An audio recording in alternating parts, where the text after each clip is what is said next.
Welcome back, guys. All right, we made it. It's been a long 2 weeks. We are back. This is another episode of Attack the Talk podcast. I have missed you guys so much. You know what? Screw Boston. You know what, guys? I wish I was here. Streaming. No, Boston was pretty cool, guys. But I did miss you guys very much. And it feels so freaking good to be back. And yeah, we're going to continue on with this awesome adventure, talk about some good AOT stuff. And yeah. It feels good. I'm going to feel so rusty. So, of course, you guys, this is AJ, your host, and joining me is... Hello, I'm Lexi. And this is Lexi. I missed you guys. It's been a while since I've been in this seat. Yeah, one thing that you said, Lex, was like, it's so true. It's just, man, granted, it was only like 2 weeks, but it felt like it was so long. Yeah, it felt way longer. Yeah. I was only gone for 2 weeks, and it felt like a month. Yeah, obviously, we didn't have a podcast episode last week. Mm-hmm. We hope that you guys had a great week, however you guys filled your time. We hope that you guys, are well. And yeah, so we're back. Yeah. And then the week before last week, you had a solo podcast. Yeah, that's right. I had a solo podcast. Because I had a fever for something. Yeah. I was sick off something. It probably feels a while for you. Yeah. For sure. No, because it felt like I had that fever for forever, too. And then it was only like 4 days. Oh. Well, you're back. I'm back. That's all that matters. Pat back. Yeah. Pat back. And yeah. Get back to it, guys. Today's episode, we will be continuing on with season 3, episode 4. That episode's name is Trust. This will be part 2 of our episode breakdown and discussion. This episode will be broken down into 3 parts. So this is part 2 of our discussion here. We'll get into some recap about what we talked about so long ago, way back when, over in part 1. But yeah, we'll get into all that, guys. Of course, we have to go ahead and give our disclaimer that there will be spoiler talk. In this episode, we usually talk about some spoiler stuff. Spoiler stuffs are fun to talk about. Yeah. And of course, we'll get into the Q&A responses and the poll results, which are results from 2 weeks ago. Yeah. So excited to get into all that, guys. Yeah. But before we go ahead and begin, I want to ask you, Lex. I know you're feeling better. Mm-hmm. I know that we're both happy to be back. But tell us, how have you been? I've been What have pretty you done good, to fill your time? Other than the fever and all that. Yeah. I've been doing a lot of schoolwork. My neurologist officially said that I can do light physical activities. So my trainers have been testing me on the bike, the stationary bike, and then doing body weight exercises. And I am so weak. I am still so sore from 2 days ago. And it was just body weight exercises and lightweight stuff. Because obviously I haven't done any physical activity in 2.5 months. Shout out Laker for Life. Thank you so much. Welcome back to. Hello.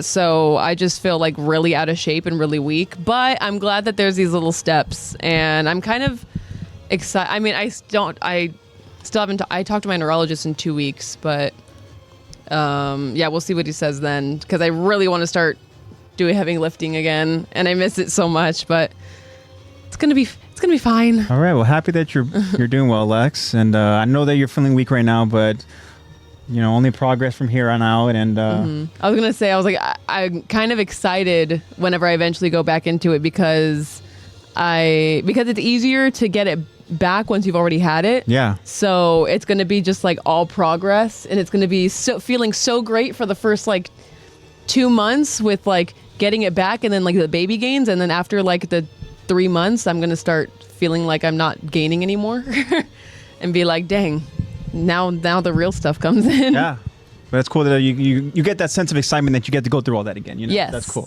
Of the progress. Let's go to chat real quick. We have our friends of the show. Obviously, as I mentioned, shout out to Laker for Life. Mm-hmm. We also have friend of the show, Eddie Hinston. Eddie, what's up, my friend? Eddie. Hope you're doing well. Eddie says, you guys are back with a heart. Awesome, man. He says, I hope you guys, your last few weeks have been great. Lexi, keep up the volleyball work. Mm-hmm. And AJ, hope your work trip was fun. Thanks, man. I really appreciate that. Eddie, you're an awesome dude, man. And I hope that you've been well.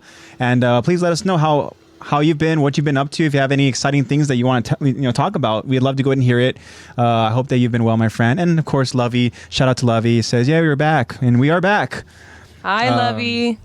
But yeah, let's talk about. Do you want to? any updates like on volleyball and all that? I know that you've been working through injuries and everything and stuff. And I had my senior day, really weird because obviously I'm not playing because of my concussions, but I had my senior day on Friday, and we have playoffs next week, or our conference tournament. Our conference tournament, and we're 4th in the conference right now, so we just made it because only the top 4 teams go. So I'm excited for that and see how that goes, and then I'm still supporting all my friends and everything through volleyball, and they're all doing really good. So awesome. Shout out to the volleyball squad. Good luck in playoffs and all that. Yep. Yeah, very, very cool. And your work trip? Yeah, I'd like to go and talk about my work trip to Boston. And it was an awesome experience. It was really, really hard work. I was over in Boston for 5 days. And the first 2 days were essentially like 11-hour work days, just to go ahead and make sure that the job was done. Just to give a quick little brief, just kind of explanation.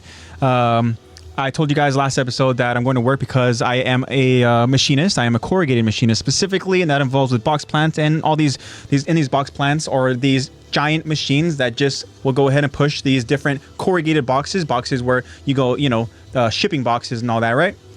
So these machines will go ahead and put folds, cut slots. They will print whatever the logo design. Yeah, pretty extensive stuff, but we did an installation job over there. And it was an awesome experience because, we kicked ass. It was a 2.5 day install job. And, myself and, my boss, shout out to Nate. Not NatePlaysBad. Not that Nate. We'll give a shout out to NatePlaysBad shortly, of course. But this is my boss, Nate, over at work. And, he's an awesome dude. And he really did, he's the brains. And I was just trying to be as helpful as possible. And I think I did my part, and 2.5 day install. And so Nate was able to show me around Boston. So it was really, really cool. We first went to Gillette Stadium, which is where the New England Patriots play. And then we went to Fenway, where the Boston Red Sox starting early, with the yawns. Yeah, I know. As soon as I did that, I was like, dang it. We just had a nice big meal. Yeah, we did. We had a dinner with family and stuff. It was very cool. But yeah, and then so Fenway was awesome. I know that SB had recommended Fenway, and so we went to Fenway, and then in Fenway is this bar that they have called Bleacher Bar, which is like literally like midfield. And it gives you the view over in midfield. It's crazy. It's so cool. That was really awesome. I got to go check out the John F. Kennedy Museum, which was really, really interesting. John F. Kennedy is a president where I was like in high school very, very interested in his story. And obviously we're all aware of how his story ended, unfortunately. But I think that's what made it so interesting, right? It's just the different kind of conspiracies that are now a part of this life and everything, well, because of the unknown. And then, for me, I was just fascinated about it. And then I just went to reading a bunch of different books about him as a president and all that, and how he became a president. And anyway, so obviously when AJ likes something, he's interested in something. I'm an all-in type person. It's like details juicing a fruit and just squeezing every bit of that dropout, obviously, because he is super interested in Attack on Titan, and we are analyzing every single episode. So you could just imagine how into the whole, just like the concepts around John F. the person, Kennedy, and even just like the person himself. Yeah, and so it was a treat to go ahead and be in Boston and check out this museum, and that was exciting. Checking out the city of Boston, which is so crowded. Oh my gosh, there's so many people there. Parking is a nightmare, but the experience was very cool. My boss Nate, it's crazy because when you're traveling through the city, right, and it's like the modern city, which we would be like, oh my gosh, this is like the present, right? Mm-hmm. And then you have this little lot, which is this very old looking graveyard where like historical figures like Ben Franklin are buried. Oh wow. Yeah. And there's other historical figures which aren't coming to mind at the moment, but it's literally like this really old looking graveyard where so like a little dystopian. Yeah, it's crazy because say for us it'd be like going to the backyard, right? And that plot of land is just there, which is fenced off around this modern city. Oh. Right, and then you have these really, really old-looking tombstones, like gravestones and stuff like that. It's kind of, spooky looking, right? But it looks so old, and you realize, obviously, that these are people from, like, the 1700s and stuff like that, which are which have been buried there and all that. It's crazy, and the city is insane. Yeah, going to the north end and getting some good Italian food was awesome. The flight was always enjoyed the was food. crazy. I don't usually fly too often, so the flight there wasn't too bad, 4 hours, and then the flight back was like a 6-hour one. But yeah, it was an awesome trip. So yeah, Eddie, thank you so much for wishing us well, man. Again, We appreciate we hope you. that you've been well, and thank you so much for joining us, man. It feels so good to be back. And yeah, now that we did that little update, I think we should go ahead and get into your choice question or the poll. I'm actually going to do the Q&A first. All right, let's do it. So you're gonna have to remind us all what the question was, and then we'll see It's what been a little bit. the responses say. So we asked you guys, not last week, 2 weeks ago. 2 weeks ago.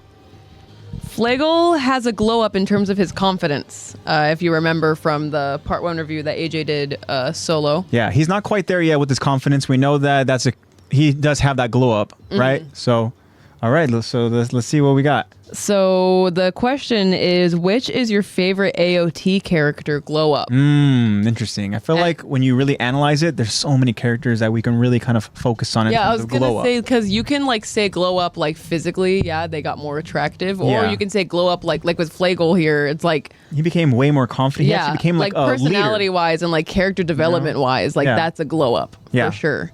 So I'm interested to see how some of our followers Yeah, what they have to took say. this. Yeah. So first we have portraits by KA, which is I believe Kyron's. Yeah. Kyron's All right, photography what does Kyron have to Instagram. say? Kyron says Armin turns into Big Daddy Armin in season 4. Which he had a crazy growth spurt, and he's just a man in season 4. Yeah, definitely. He got rid of that bowl cut. Yeah, the mop head. No Yeah, more the mop mop head head. for sure. Yeah. We're going to talk about a completely different bowl cut in this episode, but Yeah. so Yeah, we have the exactly. no more mop head. Now he's got the more cleaner look, and he's definitely that glow up is very significant for sure. And I guess there's a little bit of a confidence glow up too. Well, up until a certain point. Well, the thing with him is that we've talked about it in this podcast before, where that the weight on his shoulders, right? Of oh my gosh, they chose me over Commander Irvin, right? Am I going to ever live up to those shoes to fill, right? And all that. And, it's crazy when you have certain characters where they have to go ahead and essentially not live up to expectations, not kind of, I think the term, fill in for those shoes or whatever type thing, right? Where I think Flagel, in a sense, also falls in that category because, unfortunately, his father passed. He died by the hands of Kenny Ackerman, right?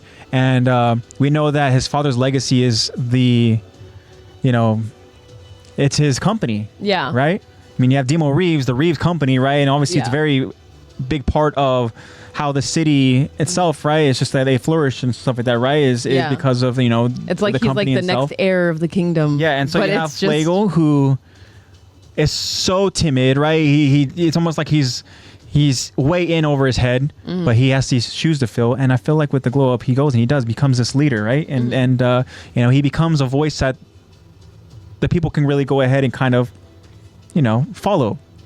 And then obviously this is we're talking about Kyron's response, right? With Daddy Armin, as Kyron, or as Kyron refers to him. Yes. And Kyron here is joining us as well. So Kyron, what's up, my friend? Hello, Kyron. Kyron says, "Hola." We're just reviewing your What's answer up, man? to the Flagel. Hope you're doing well. Welcome blow-up back. Question.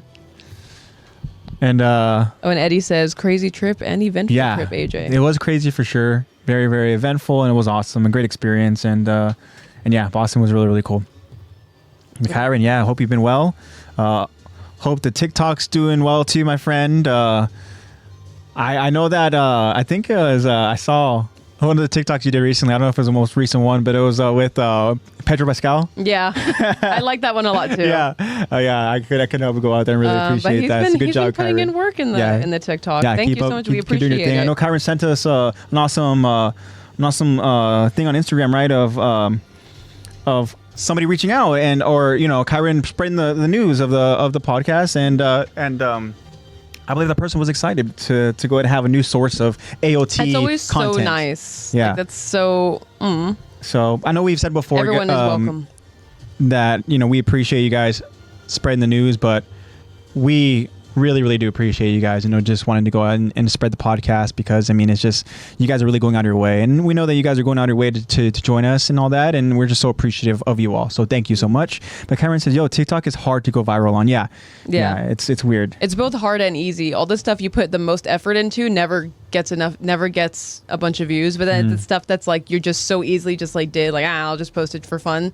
It's those ones that just like blow up for some reason. Yeah, it's so like, weird. The ones that you never expect to blow up are the ones that blow up. Yeah, and the algorithm is weird. Yeah, the algorithm is like weirder now because everyone is on TikTok now. Yeah. I am pretty much away from the social media game. So this is all just foreign to me. Yeah. I have no idea. But yeah, all I can say is keep trying, Kyron. Yeah. Keep trying. Don't let that stop you, Kyron. The fun of the content is what should drive you. Yeah, that's true. I like that. So speaking of Eddie. All right, let's see what Eddie has to say. Actually agreeing. Eddie says he gives 2 answers. Okay. Because he couldn't fit everything he wanted to say in one. Okay, I love it. So he starts off by saying, probably Flagels. He finds himself and stands for his father's legacy. Ooh. And this is the second part. And most importantly, he turned the tides on people's viewpoint on the Scouts. Wow, that is huge and very important too. That's very, something that, very good analysis, Eddie. I like this. And we know that in this point in the story, right, the Scouts themselves are like the fugitives. They are the criminals. They're the ones that are being, they're essentially, they're wanted. they're all wanted. Definitely.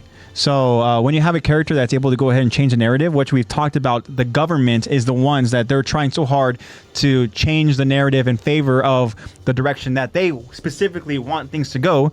When you have a voice that is going against that government, by all means, like the government, he's trying to go against the government, right? Yeah, that is very risky. It takes a lot of confidence to do that. Yeah, so when you have somebody who's able to go ahead and actually successfully change the point of view, it's such a huge thing. Yeah. Right?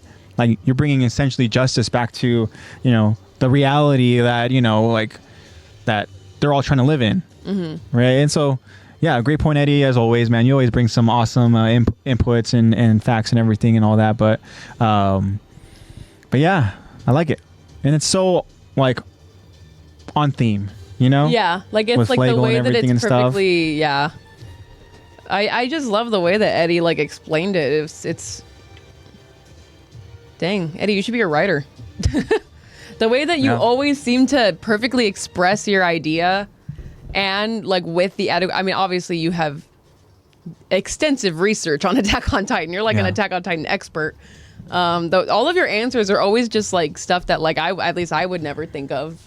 Or stuff that like words that I would never like describe it as, and then you always just describe it so well. So thank you for all your responses, Eddie. Yeah, huge shout out. Next up, again, I never know if I'm pronouncing this correctly, is Rena Nell 9614. Okay.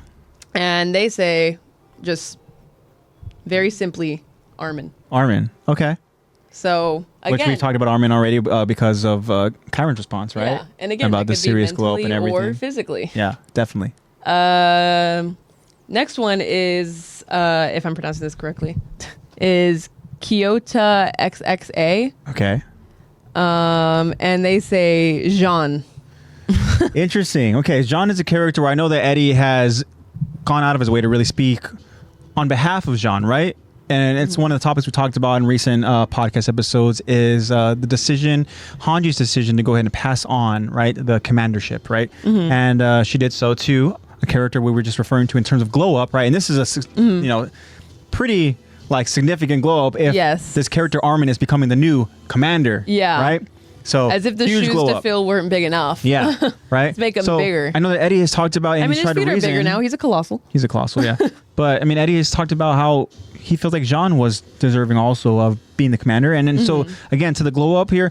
We see a character in genre 1, he doesn't even want to be a scout, right? He wants to be an MP, and then something happens in his life where he wants to carry on and fight for not just, the people that lost, but for almost essentially the future, right? Yeah. And so now he's being a scout, and then we see that sometimes being a scout isn't necessarily, we know that it's very, very difficult, right? You're going to find yourself in situations that are going to be very, very difficult to handle, let alone survive. And with Jean, he's going to be put in situations where if you hesitate, that could be the matter of life and death, right? Yeah. And thankfully for him, he has an awesome team around him, but he hesitates. And so what does he do?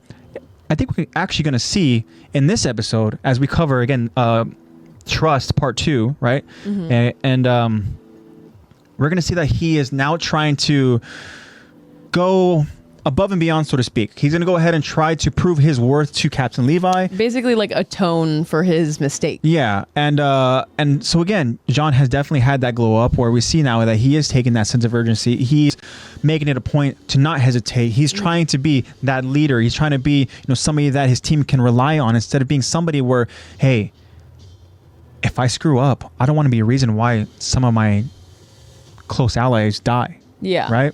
And unfortunately, we're aware that there's certain circumstances that can be unavoidable, right? But Jean is definitely a character where you see him from where he started to where he's at now, and you're like, for me, I'm like, thank goodness this guy is not like that character we see early on. Exactly, because like even when we were first going through like season 1 and everything, so hard we were to just even like, just oh my watch. gosh, like Jean, I forgot how annoying he is. He almost had this kind of like spoiled, kind of entitled mentality and stuff like that. He was just not likable at all. Yeah, and then we're like, dang, like I'm so happy he had this whole character development. Yeah, he's had some serious character developments in terms of like the characters that we have, like thinking about the current Levi squad in the story where we're at right now in season 3. I mean, he has gone through a lot, not necessarily to the craziness that some of our other characters, like obviously Aaron and Mika, so we know that they've gone through some serious like tragedies, right? Yeah. And even Armin too as well, when they were so much younger. But with Jean, it's like he's going through it now currently. He's going through all of that kind of those moments that force you to look at certain things a different way. Yeah. Right? Whereas again, I feel like for Armin and Mikasa and Aaron, they learn that so young. Especially Levi, they're a little more desensitized to this because they've been through it. Yeah, they've all had to murder someone before. Yeah. They've all had to, kill someone before. So with Jean, it's a little bit of a new beast. Yeah. So he's experiencing it, and obviously all of them were like, "Come on, man." Yeah. Yeah, like, definitely. Keep up to par with us, but it's like also like understandably he hasn't gone through any of that yet. So it's a little more jarring for him than for everyone else. That's the thing. It's tough for characters like him and for characters like Connie as well because they necessarily didn't really have that. That upbringing, right? We know that Sasha. I mean, she's a born hunter, so I mean, Sasha her instincts are keen. She's very in touch with the concept of death. Yeah. So that's something. But and again, with Jean, not used to it. He's learning now, but we see he's taking the steps to go ahead and learn from his wrongdoings, from his mistakes, right? So it's like it's unspoiling him. Yeah. Like he used to be this spoiled little entitled little thing where he had a really obviously seems like he had a much better upbringing than everyone else in the squad because he's not that in touch with death and with tragedy like that as much as everyone else. Yeah. So when it's happening now, he's like, oh crap. This is real, and this is what everyone else has gone through or is going through as well. I need to, like, you could see how much even Marco's death like really affected him. And of course, it's gonna affect anyone, but like that's like again, death is the conversation that they had. Yeah. Right, where Marco, he's kind of like in a passive aggressive kind of way where he's telling him, like, this is why I think you'd make a good leader. It's not because you're necessarily relatable. It's not that, or he's saying because you're relatable. Yeah. It's not because you should be a great leader because of how strong you are and how. No, it's not because you're so much better than us. Yeah. It's because you're relatable to us. Yeah, definitely. Which has power in its own. Relatability. You don't have to be absolutely better than everyone to be a leader. Yeah. But thank you so much for that, Kyotaxa. I don't know. Sorry. Next is from SB. Ooh, all right. And she says in all caps, Armin. Okay, we were seeing a little, a There's trend here. There's definitely a trend going on. All right. And lastly, there is a response from Sia with a bunch of A's and a bunch of H's. Okay. And she says Levi. And in parentheses, he's always been super hot. Okay. Blow up and so she likes that. Yeah. But we talk about and we're gonna obviously really get into like the story, right, in this season about his upbringing, Yeah, right? his upbringing. Why he is the way he is, right? Talked about how in touch that or desensitized they are to death, and especially Levi. You know, we got a quick little glimpse of it where it's like they want to give us a quick little tease, right, of what's to come, and we see that picture of a malnourished child, right? And so I want to say with Levi, definitely huge glow up, for sure. Yeah. You know. Yeah. From when he was this shriveled little thing. He's essentially the runt, which obviously that's what Ken refers to him as. But yeah, and now he is this captain of this scout regime and a scout regiment, and he is the Titan Slayer. So huge glow up for sure. Sounds like Sia is Eddie's friend, which is very cool. So shout out to you, Eddie. Shout out to Sia. Thank you, Eddie, for spreading the word about us. Yeah, we appreciate that. Awesome. We got a response from her. Thank you. Love it. Love to see it. Thank you guys all for your responses. It seems like Armin was the most popular vote. Yeah, definitely. Is there any character that for you maybe comes to mind where you're like, oh, I think that character or their glow up for sure was awesome to see, or is there anybody in mind?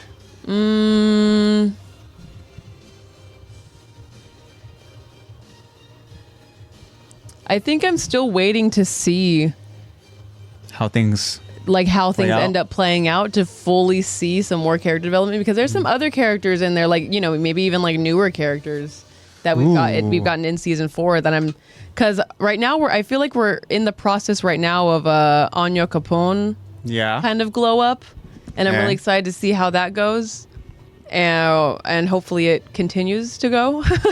Hopefully it doesn't stop soon. But yeah, I'm gonna have to agree with everyone else, just in a general statement, just Armin.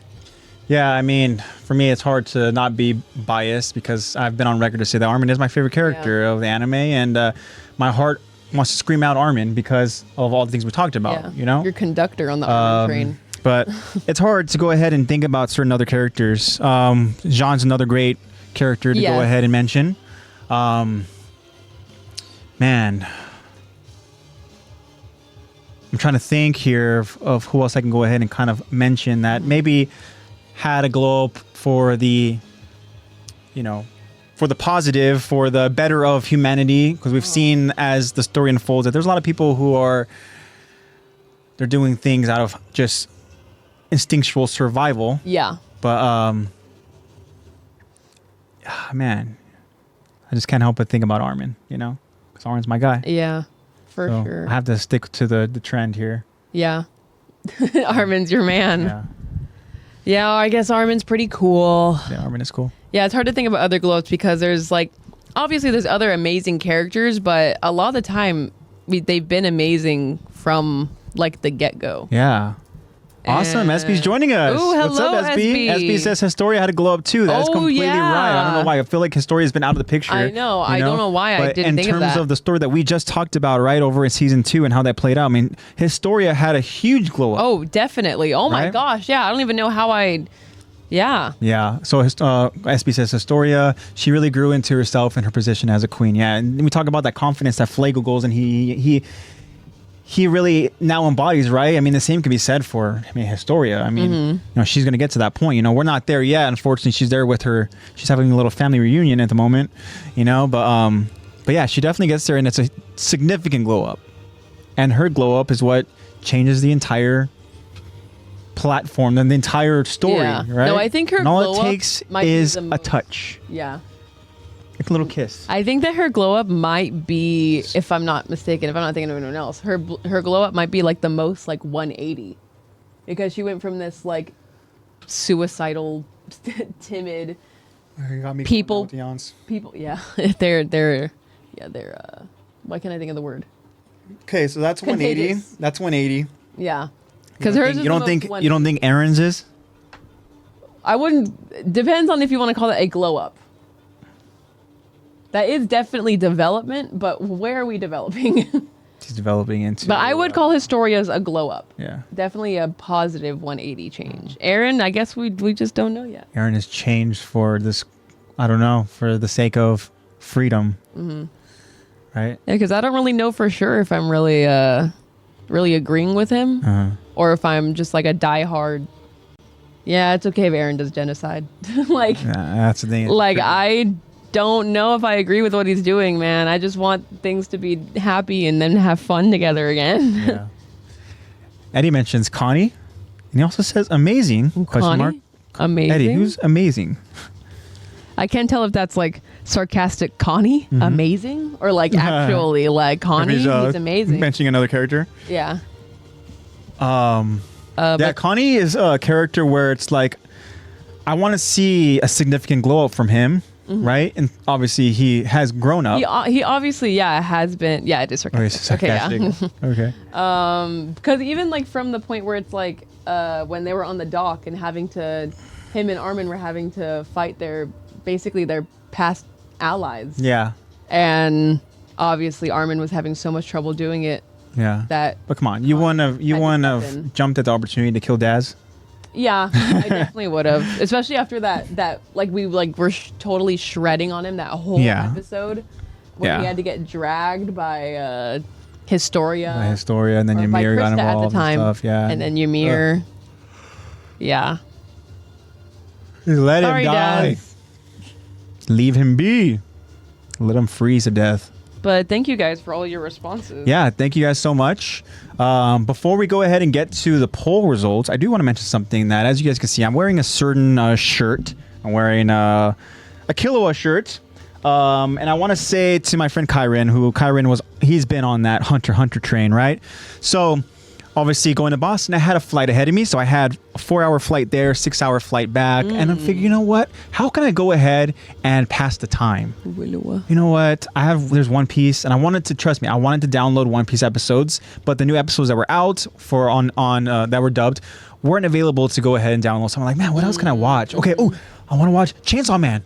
Let me look. And then so I look, and the dubbed episodes are not yet until April. I'm like, dang, all right. Where are you watching them on? Well, the thing is that I need to download the episodes to be able to go ahead and watch them on the flight. Yeah. Because Wi-Fi is you're not gonna be able to stream on a flight. You're not gonna be able to stream. So I'm like, what else can I watch? Let's see. And I'm like, man, you know what? I guess I can go ahead and get back to start watching Hunter x Hunter. And so what I did was I downloaded episodes, and I started again I restarted the season where that's the Chimera Ants, right? Yeah. And I have to say that I know you guys have talked about in this podcast before, where it's like, man, I stopped at the point where things are going to start really becoming really, really good. It starts getting real. Things are getting good. Yes. What do you think we're all lying to you? It literally got to a point where it's like, okay, I'm watching on the flight. I'm getting into it, right? And there's a moment where I have my AirPods on. The flight itself is quiet. I'm watching on my laptop, and I literally go, no. What? And then, like, I have to remind myself, oh shoot, there's people around me. Yeah, I'm kind of probably being loud. I mean, thankfully, maybe the airplane noise will drown you out. But the moment it was, and I don't want to I don't want to explain too much detail. Yeah. I just want to say this to you, Kyron. The moment was, I'll say one name, and I'll say sad face. Kite. I saw that. Yeah. And I literally was like no. Yeah. And I had a feeling that as you were watching, I mean, from the characters that I think that you were gonna like, I think that you're really gonna like Kite. Yeah, and for sure. I mean, again, Kite is his character where he's a no nonsense type of person, but he also is there keeping an eye on Killua and Gon, and he even does make a point to be like, look, I'm not here to protect you guys, this and that, but we know that deep down he is protecting them, right? Yes. He's just trying to make it a point. But then when I saw what I saw, I was so heartbroken. Right? And I have watched since, so I see what is happening here, and I don't like it, right? I also don't like the fact that they're going to go ahead and drop that freaking exclamation bomb on me, and then the next episodes we're going to get are going to be training arc. Yeah. No, I'm like, dude! Exactly. And they keep saying that, you know what? Gon's like, I'm going to go back. And I'm like, bro, go back. You gotta go back, right? Yeah. But then I will say that this Chimera Ant arc is the longest arc. This arc is so much longer than any other arc I've really seen in any other anime. Yeah. And it's because it is older, it is slower, but it's definitely worth it in the end. But here's the thing, though, is that I didn't understand, or I guess for me, watching other anime and seeing how they go ahead and develop the story, right? And seeing how sometimes I don't want to say they go ahead and sugarcoat things, but they also don't go past the limits. They don't go out there and kind of tiptoe on the lines. Whereas I feel like there's certain events that unfold here where literally they're like, this is the line? All right, I'm going to go and completely just like, I'm going to go and cross this line off. Rub it I'm out going to of go the ahead sand. like these. The chimera ants, right? These creatures that are becoming, they're literally becoming so powerful. They are doing like evil, devastating like things. heinous things. It's not just like, oh no, they're eating people. ate my crops. Like, no, they're literally murdering. That brother and sister moment, I'm like, what the hell? Yeah. You know? Insane. So yeah, I've been watching. You need to keep watching. I'm gonna keep watching for sure. It's been a couple days since I've watched, I will admit, unfortunately, but I will get back into it because I mean, I have to. I was even texting you about a couple little gag moments, stuff like that, where I'm like, why the hell is a 22-year-old asking a 13-year-old to go on a date? Yeah, to go on a date. I was like, I don't know, man. And she's a very strange person as well. But but who's judging? But yeah, Kyron, I want to go ahead and mention, my friend, that I have been watching Hunter x Hunter, and yes, you and Lex, you were right. It's pretty freaking awesome. And it only gets better, honestly. Yeah, well, I'm excited. Really, There's one thing I noticed that when I was downloading. Like, my favorite part of like Hunter x Hunter as a whole is probably like the ending, like the very last like battle and everything. Well, I'm at the point currently where the Phantom Troop, right? They have returned and on all that. Your faves. And so it was cool seeing them again. But yeah, I have to continue watching, and wow, I just didn't expect certain things to play out the way they did. No, because like Eddie says I haven't seen Hunter x Hunter, and I'm sorry, Eddie, I don't want to get into too much spoiler stuff. I'm really kind of picking and choosing my words here. Same. But I feel like from what I have said doesn't give away too much. There's it's still a whole lot to experience. Yeah.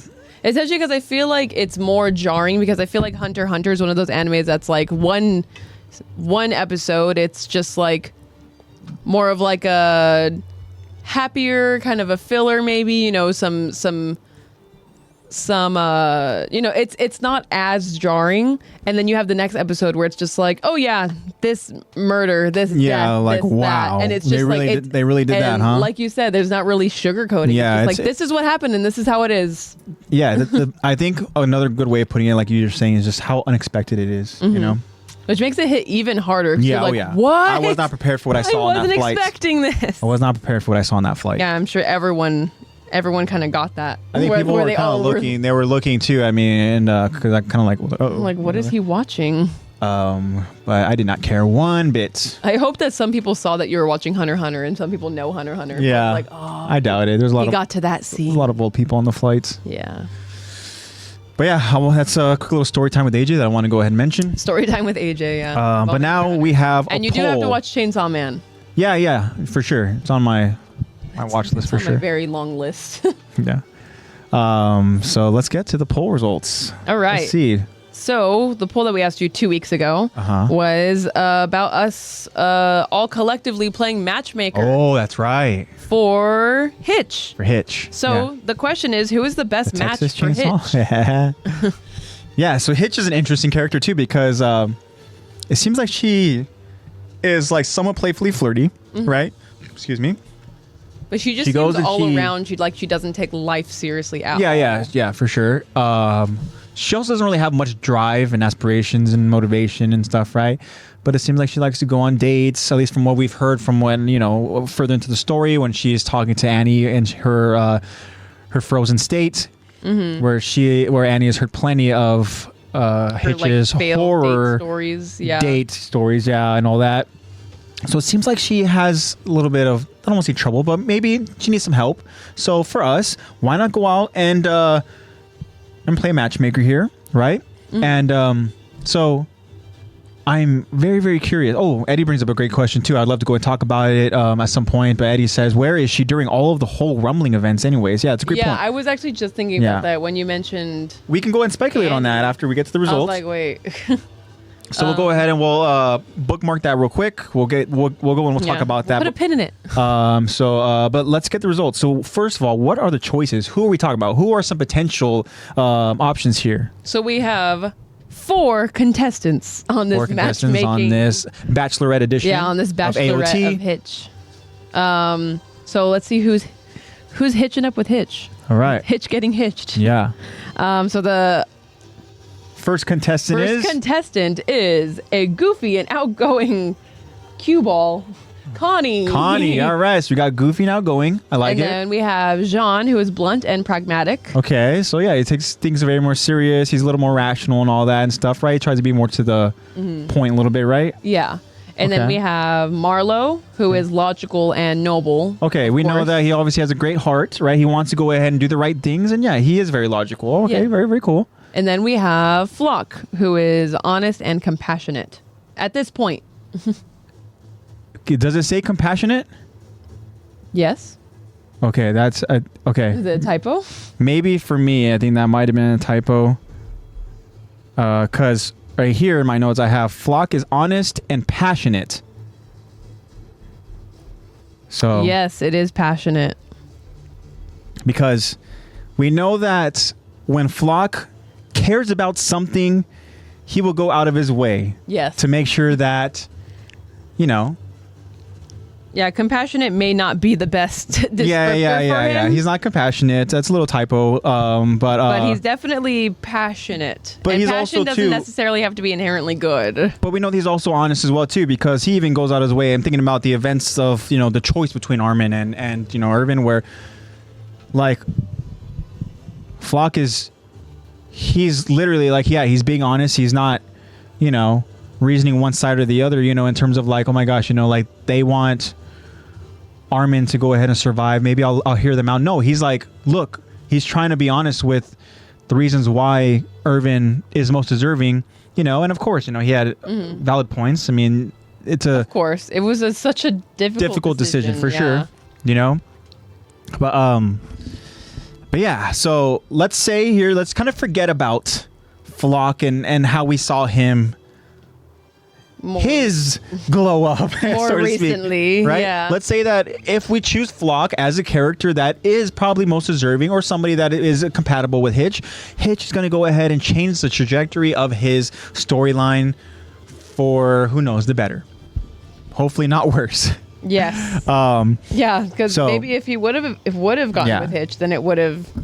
That's the thing. Maybe wouldn't have been such a dill hole. Trying to go ahead and think about all this from an impartial mindset, right? So I'm very curious to see where certain results lay. I think I know what the majority is going to be, but let's hear it out anyways. So in normal fashion, starting from least voted to most voted, Okay. we have at 6% Okay. Flock. Flock. Yeah, no shocker there, because Flock's Yeah. going to be the least percentage. I think we all could agree that Flock would probably be the choice that maybe is the least compatible with Hitch. With Hitch, yes. Okay. And then at 12% is Jean. Really? Yeah. That's interesting. Yeah. Okay. I wasn't expecting him to be the second lowest. Okay. And then we have 21% Connie. All right. And then Marlo at first with 60%. Okay. Yeah. Pretty 60% there. drastic difference in votes. Yeah. I think too, I mean, we understand why the majority is what it is because of the connection that these characters have. We understand that we see early on that it's a kind of a back and forth where they perceive that they don't like each other, right? But something that we actually talked about in recent episodes is the kind of goofiness that not goofiness, the playfulness that Hitch has, where she's trying to like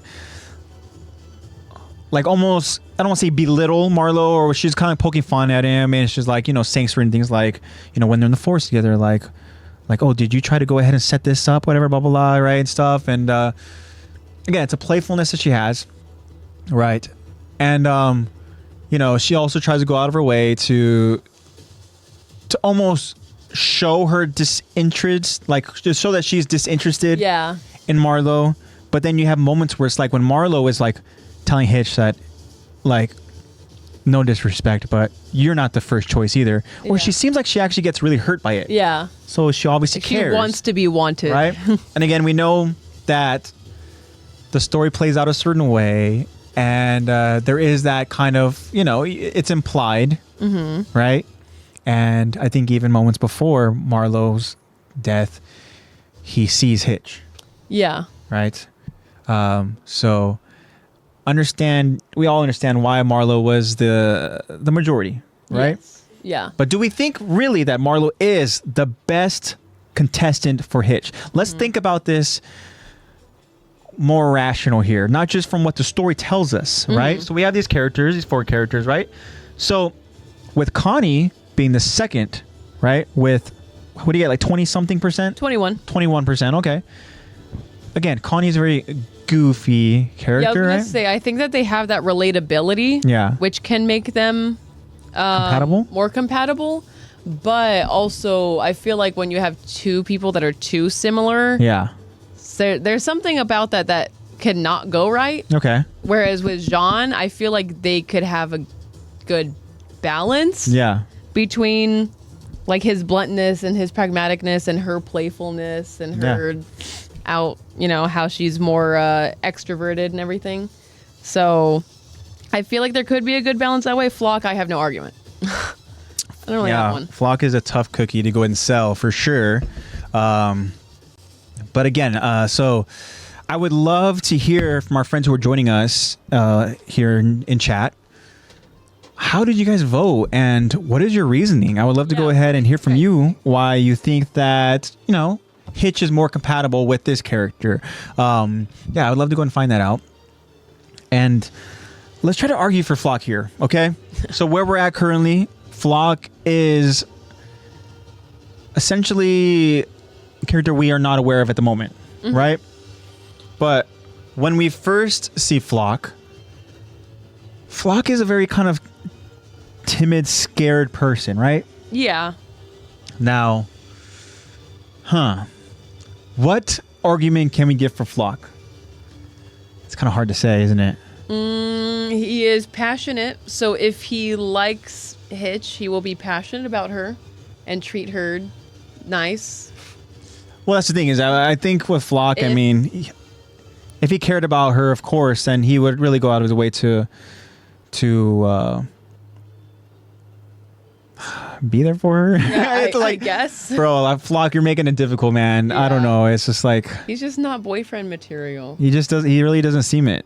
No. He seems like he's passionate about his causes and all that, right? Yes. And it's just one of those things where he can't be with anyone if they weren't just as passionate about the cause. Yeah. So I don't know. That's tough to say. So I guess maybe it is understandable why Flock is 6%. The least voted, but I would love to hear why some of those people voted for Flock. That would be so interesting to go ahead and find out. I know. But Eddie says that he believes he chose John. And right, and SB says that she voted for Jean. But if you can both explain, I'd love to hear that because, like, Jean is a character that I was thinking about too, right? Because I think that in some ways he's a little bit similar to Marlowe, more so than obviously Flock and Connie. We know that. I think it's safe to say that is true, right? But it's going to be hard to kind of argue why Jean is most compatible when we get to the story, right, that we're going to talk about because, they kind of have their first meeting. But yeah, so there is a somewhat similar characteristics between Marlowe and Jean. I think that, again, that's just coming from like more logical standpoints, right? Yeah. And also too is that I want to believe that Jean is noble as well. Yeah. Right? Same. He's coming from a good place, right? We know that he is doing what he's doing because he's looking out for humanity, which is why he hesitated, right? Excuse me. Which is why he couldn't go out of his way to kill humans because he's trying to go ahead and fight for humanity, right? Yeah. He's trying to rationalize it by his own morality. Yeah, I like it here. It's very hard. SPC says, as Jean seems like a more mature Marlowe. I like that. Okay, yeah, yes, that does make a lot of sense, right? We see Marlowe, he's currently in a place where he is somewhat in over his head because he's trying to make these impacts. He's trying to, change things for the better. And it's just one of those things where, like, he needs to understand where he's at currently, and he has to go through he has to live out certain things to kind of get the respect. Whereas Jean, he has lived those things, right? Yes. Jean has kind of earned the respect from his peers. We understand. Like a more experienced Yeah. Marlo. It's like we talked about how with Jean, how much he's changed, right? From the Q&A and the question and the responses that we got, right? Where Jean essentially, he has become like battle hardened, right? Whereas before he was so kind of naive with really what's happening. He has seen it, he has experienced it, he understands it, and now he is trying to do what he can to prevent it from happening again, right? Marlo wants to prevent those things from happening, but he hasn't seen it, he hasn't experienced it, right? And I would love to see Marlo experience it and grow from it. He's a character where, like, I think about in my mind, if we saw him survive and carry out, he would be a great ally. Yeah. Definitely. There's certain characters where you think about them, right? If they would have survived, how would they have kind of grown? How would they have really supported the cause? Would have seen their glow up. Exactly. How would they have grown up? I want to believe, starting with his hair, he would change his hair. I think his hair would have changed. I think it's safe to say that he would change his hairstyle. I think him and Armin would have had the same idea. Yeah, maybe it's definitely. time to get rid of this hair. Yeah. But I would love to have seen how Marlo would have really grown into how he wanted to be as a person. What I mean by that is that he obviously wants to become this leader. He had aspirations of becoming the military police commander, right? Yeah. He also had very high morality. Yeah. He was very much passionate about that. Yeah, and I would have loved to have seen this, how like what leader he would have became. Because there's no doubt in my mind that he would have become some sort of leading character, right? And I'd like to SB also chime in saying that I think Hitch would have kind of softened him up a bit, talking about Jean. So yeah, I agree. I think as well too. I like that. And SP also says I would have loved to have seen Marlo's character development and how he fits into the Scouts. Yes, definitely. Because we see, and we're going to talk about in this episode, that he is a noble character. He understands kind of like once he gets the full kind of information of certain events, right? He will kind of, I want to say, maybe correct his wrongs, right? And I'm trying to give away too much because I want us to talk about in the story, but he is a character where if he's understands the cause is gonna go ahead and be for the better of humanity, right? Then he is gonna be essentially all in, right? Again, he's got to grow into those big shoes that he wants to fill, but there's no doubt in my mind that he would have been a character that he's going to grow and learn and again just develop into a strong ally. Yeah. So that would have been really cool. Definitely would have had the loyalty. Yeah. And again, if we're going based off of the results, right, and how we see that again, Hitch chooses Marlo as her compatible, as her, partner, right? How that would have also affected Hitch's character going forward, because yes, exactly. Hitch is going through this kind of moment where you could tell she's not really content and happy with her life. There is this void in her life, and she's just going through the motions. We see that she's not the necessarily outgoing, goofy character that we've seen where we're currently at right now, right? It's upon losing Marlo, it's like she's essentially now lost, and it sounds like she's trying to fill the void, maybe, that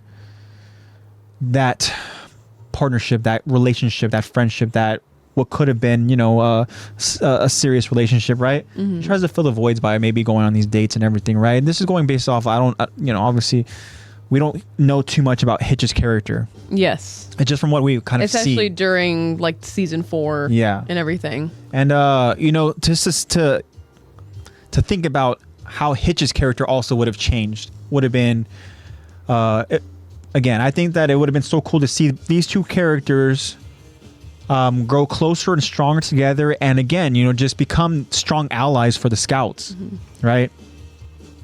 And yeah, so I think that the votes fell in the right order. I want to say the one that did surprise me was Connie being the second most voted. I would have probably switched Jean Jean, with that, but I mean, But not surprised that Marlo was a very heavily voted. Yeah, definitely.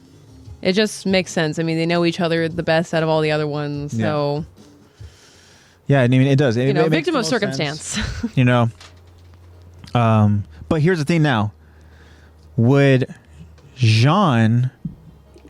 Connie, now we understand the hypothetical poll we have here is that, I mean, they're contestants, right? Which would give the idea that they're interested in Hitch. But I want to ask, do you think that they would be interested in a character like Hitch? I think that Connie would be too naive to think about relationships. I think he would just be like, yeah, she's cool. We have fun. And that's as far as I think he would think about it. Okay. I don't think he would think much about it. And Jean, I think that he would initially think that Hitch is just making playful passes at him. And maybe he would think twice if her hair was black. I was going to say, I think that it's one of those things where, again, this kind of falls to the same category about, that connection that Marlo has with Hitch, right? Yes. It's the same thing, too. I'm like, I think that Jean only has one specific girl in mind, and that girl is Mikasa. And I think with Connie, too, is that I think with Connie and his kind of connection with Sasha, it's one of those things where it's like, had things played out a certain way, and to say, like you mentioned with Connie, how he kind of like doesn't even really think about it in that sense, right? Yeah. In terms of like, oh my gosh, like, because you can make that argument for, because I feel like he would have an almost similar relationship with Hitch as he does with Sasha. And you see the way him and Sasha act together. They get along really well. They're really great friends. They both are goofy and they're both goofy, outgoing, but they're also skilled and they are for the same cause. They have these similar interests, but still they both are, they're friends. There's nothing relationship. There's no like relationship chemistry there or anything. It's but you don't think somehow in the back of his mind maybe that he has a crush on Sasha? No, honestly, I don't think he thinks that deep. Okay. Yeah, he doesn't put too much thought into it. Yeah, I don't think he'll put that too much thought in. But I think that he would put the thought in for Hitch because Hitch is the kind of person to flirt. She is a flirty person. Okay. So it would like force Connie as a character to go out and initiate the flirting back? I think he wouldn't get it at first. Yeah, I think that it would go over his head for sure. I think that Jean, honestly, is a character that would go out and flirt back. Yes. Yeah, I think he would play around with it. Yeah. Maybe. He would think that, like, oh, I'm so cool. This girl wants me. Yeah, definitely. Like, all right. But Connie, I want Mikasa. I think for me is that I think, again, in terms of like the connections that we see in the story, that Connie and Sasha is an easy ship. Right. But I do like the idea that you mentioned where it's like for them, it doesn't even go that deep. It's just they are a team. They work together as a, collective unit and being like scouts and everything. Right. And then they have this close friendship and bond. Right. And it's the not fact really that it doesn't even go that insinuated more than that. It's just that's what it is. And I like that. Okay. It doesn't need to be any deeper than that. Yeah. I really like their friendship. I really value it. I also really like that, like, there's really popular media that shows that guys and girls can be friends without there being any like insinuating that there's going to be exactly or anything insinuated exactly. I like it. SB agrees as well. She says spot on. I like it so much. Thank you, SB. All right. Thank you guys for all of your thank you so much for the feedback, guys. We appreciate it. Check for this coming weeks. It's at Attack the Talk podcast on Instagram. Yep. We post them on our Instagram stories, so go ahead and check that out. We post them on Fridays. So go ahead and check that out. Check it out, guys. We appreciate you guys' results. We love hearing you guys' all your mindsets on why you voted the way you did. So much to understand and learn. Sometimes me and AJ don't really think the way you guys do. No, yeah, definitely. I think in a lot of ways I am like Connie, where I don't put necessarily whole lot of thought in certain things, and so when we have SB, Kyron, Eddie, anybody else who joins us and they go out there and they chime on it, and I'm like, whoa, this thing does stem a lot deeper, or there is more meat on the bone here, there is more information and all that. Exactly. So it's awesome. I love having you guys here. Oh yeah, for sure. Alrighty, so sorry Flock, there is no helping you. You're just gonna be Flock alone. Just isn't boyfriend material. Yeah, he's not. So let's go and we'll do a very quick recap because it's been so long since we've all been together, guys. What the heck did we even talk about 2 weeks ago? No, 2 weeks ago we talked about Flagle. It was a big Flagle episode, right? But early on, the start of this episode was we saw Hitch and Marlo, and they both are kind of on the hunt for scouts, right? They're in this forest. We talked about like why the hell are these two They sent the rookies out in the forest. But it's probably due to the laziness of the MPs, right? Mm-hmm. Just like, just send them out in the forest. Yeah, whatever. Just totally unknowing that that's where they're hiding. Yeah. Kyron, thank you so much. We love you being here too, man. We love just being here together as a community and all that. It's a lot of fun, and that's why I've missed you guys so much. That's probably why it feels so long. Yeah, I know. That's the thing is that it felt so long. I don't know what you guys did this week. Yeah. But so we saw that early on in the episode we talked about 2 weeks ago, right? Mm-hmm. And then what happens? Marlo and Hitch, they go out there and they hear noise, they hear water, they hear somebody, and then they go to this river and they see somebody, a hooded figure that is trying to go out there and get water over in these like buckets. Mm-hmm. And that person end up being Armin. Yes. And what happens? That was a scout trap. Mm-hmm. And so we're gonna see what happens there. They have captured Marlo and Hitch. So we'll see what happens. It was probably Armin's idea too, and he was just like, I'll be bait though. Yeah. It's my idea, so let me have the easiest job. Yeah. I mean, again, when you have characters like Levi and Mikasa hiding in the trees, dropping down from above, and Like, you guys are much better at acting than being decoys, so I'll be the decoy, and you guys get them. Yeah. So we're going to see how those events unfolded. And speaking of dropping down from above to go ahead and save a person, Hanji was a character that we see Flagle is literally, he's on the run from these MPs because the MPs know that Flagle knows the truth. But guess what? Hanji sees that this guy's running for his life because he must know what really happens. Yes. And so when Flagle gets stuck over in this freaking dead end alley and he has nowhere to go. He runs into a dead end. From above, coming down like Batman, like some sort of superhero is Hanji. Vengeance. Hanji comes down, she goes out there and she scoops up she scoops up Flagle, right? And she takes him over to the rooftop and saves him. But guess what? Here is the reason why she saved you is because she knows that you are aware of the truth. And guess what? We need to speak the truth in public.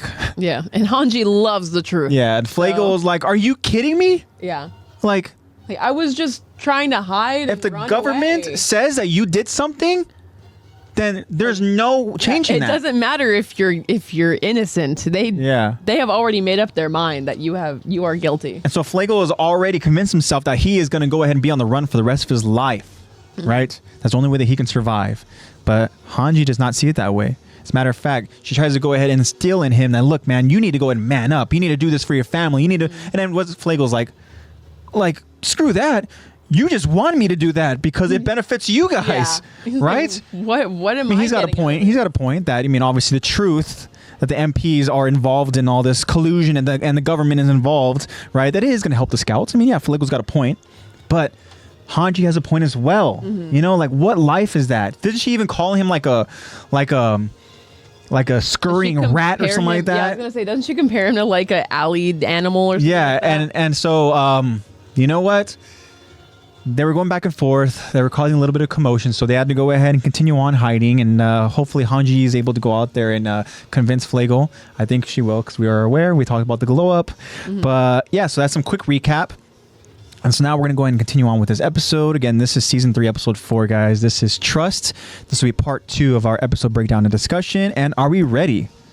I just realized that we're already an hour in. I know. So I'm like, let's do this. Right when you were like, we're done with our recap, and I was like, oh, okay, I guess we're starting now. And I was like, expected to be. We're already an hour. No, we're already an hour in. No, we are an hour in. Let's do this. And all right, guys. So, yeah. Sorry, it's been a while. There's a lot of catching up. So are we ready for this? Let's do it, guys. I'll ever be. Let's go. So we resume the episode as we see the fugitive Levi and his criminal team, and they're stripping down Marlo and Hitch of their military police uniform and their ODM gear, right? We see Levi, and he appears to be putting a plan together in his mind. As Levi, he tells himself, get past the checkpoint disguised as MPs, then snoop around until we find out where Aaron is. It's a shit plan, but it's all we have. There's no time. If we don't act now, we're finished. But then we see Mikasa and Armin. They're tying up Marlo and Hitch, as Connie and Sasha are hidden in the forest keeping watch. Jean then approaches Levi, as again Levi's deep in thought. And then Jean hands Levi what appears to be Marlo and Hitch's MP identification forms. Now Levi now approaches Marlo and Hitch, and we see Levi, of course, has his blade in hand. And I think now Levi is going into like his interrogation mode a little bit, right? And we see as Levi approaches Marlo and Hitch, he tells them, "Now then, your Stohess military police, Private Marlo Frudenberg." And then we see a nervous Marlo, and what's going through his mind? Well, he's thinking to himself, Captain Levi, it's really him. You have to think that Levi's like this myth, this legend. Yeah, he literally is this legend, right? And to have that legend in front of you, right? Like interrogating you. Uh-oh. And then we hear Levi continuing. Same assignment. Private Hitch Drace. We'll need to dispose of you. And of course, hearing that, Marlo and Hitch both gasp as we see that they tense up. But then Hitch, she suddenly blurts out, "Because of what you did, Stohess was a graveyard. Over 100 people were killed." And we see that this doesn't really affect Levi. Yeah, Levi's a little desensitized. Levi seems very unamused by Hitch's words. But then Marlo tries to calm Hitch down. But she continues. "You bastards. I bet you all think you're some kind of..." Okay, yeah. Sorry. It's just been a while, guys. Calm down. Anyways, going back. "You bastards. I bet you all think you're some kind of heroes of justice, but you're not. You dropped dozens of innocent families straight into hell on that mission of yours." Mm-hmm. Then Levi calmly responds as he looks Hitch dead in her eyes. "Yeah, we did." And now we see Grinch. Yeah. Now we see Hitch. We see the Grinch. We see the Grinch. No. Hitch says, "You're the no." No, that's what Marlo's thinking about Levi right now. Marlo literally. You're You're Captain Levi. Yeah. The Grinch. Goodness gracious. Yeah, we're rusty for sure. Yeah, oh my God. Crazy. Oh my Like 2 weeks to gosh. do. Bear with us, guys. It's been a while. Wow. But anyways, so Levi says, "Yeah, we did." And we see now Hitch is growing frustrated. She then turns to one of Levi's team members. "Hey, you. You're from the Southern Cadet Corps, right? So you trained with Annie Lanhart? Were you a friend of hers?" And we see Jean, he gasps as he overhears. "No. She wouldn't have made friends there either. Way too gloomy and unapproachable for that. She was just afraid of people, like a scared little kid. Now I'll never get a chance to learn anything about her. She's officially listed as missing. You know why? She turns now to look Levi dead in his eyes now. It's because one of your titans turned her into an ugly red stain on the street. Levi, still staring at Hitch, explains, Actually, no. It's because the Titan we captured was Annie Leonhardt herself. And then both Marlo and Hitch are, of course, stunned upon hearing this news. Levi continues, God damn it. It makes me sick. Nobody knows a thing about this world. Not us or anyone else. Except for the bastards at the center of it all. And we see Jean, Armin, and Mikasa all just showing just the weight of the truth on their faces. Levi says, We're letting you go, but we need to give ourselves a head start on you. And then Marlo and Hitch are both still just, of course, trying to process the news as a stunned Hitch whispers to herself, Annie? But then Marlo suddenly calls out, Hey, Captain Levi, please let me join in your cause. I believe the military police are in the wrong here. If there's any way that I can fight this world's injustice, then that's what I want to do. Then Levi tells Marlo, Easy, calm down. But Marlo continues his passionate plea. I swear, I won't let you down, sir. But Levi stops him. No, I have no way of telling if you have enough resolve to make an enemy of the state. Let's go. Take them deeper into the woods and tie them up, Sasha. And we see Sasha leaving her post, to head straight for Marlowe and Hitch. But we see as Levi is leaving, Jean stops him. Hey, Captain, would you let me do it instead? And then Levi turns to look at Jean as he sees Jean's serious and adamant expression. And Levi tells Jean, knock yourself out. All right. So first off here, obviously the big news here is that Marlowe and Hitch have been told the truth about Annie. Yes. And obviously they didn't know much of Annie anyways, because Annie, she's such a mysterious character, right? For whatever reason, Hitch had this idea that she can get to know Annie, maybe even be friends with Annie, right? Yeah. She just wanted to crack her shell right open. But I think she even stopped herself. She goes like when she's kind of referring to them as friends of Annie, she goes, no, you guys aren't friends. Yeah. She's way too... Like nonchalant. She refers to Annie as a scared little kid, which is very interesting, right? Yeah. Because, I mean, I don't know. Obviously, she has no idea. I mean, it's kind of jarring as the audience to hear that, oh, people are just now finding out about Annie. Like, well, we forgot. People aren't in the know. Yep. Like, the military police, like, they just don't know what's going on. They have no idea that, dang, like their own peer was a Titan that caused because it certainly seems obviously that in Hitch's mind, the only rational reasoning as to why Annie is missing is because she's dead, right?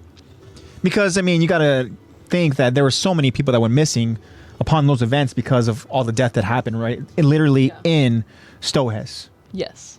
But can you imagine somebody who thought had become a casualty of war end up being a reason why that war is happening in the first place? They are that other Titan. Yeah, that has to be so... I mean, you could tell how jarring it is on their faces. Yeah. And obviously we saw how jarring it was for everyone else involved when we were, reviewing that female Titan arc. Like, that was, you had people in disbelief after seeing her transform straight in front of them. Like Aaron. Yeah, it took Aaron a bit to actually, transform to fight.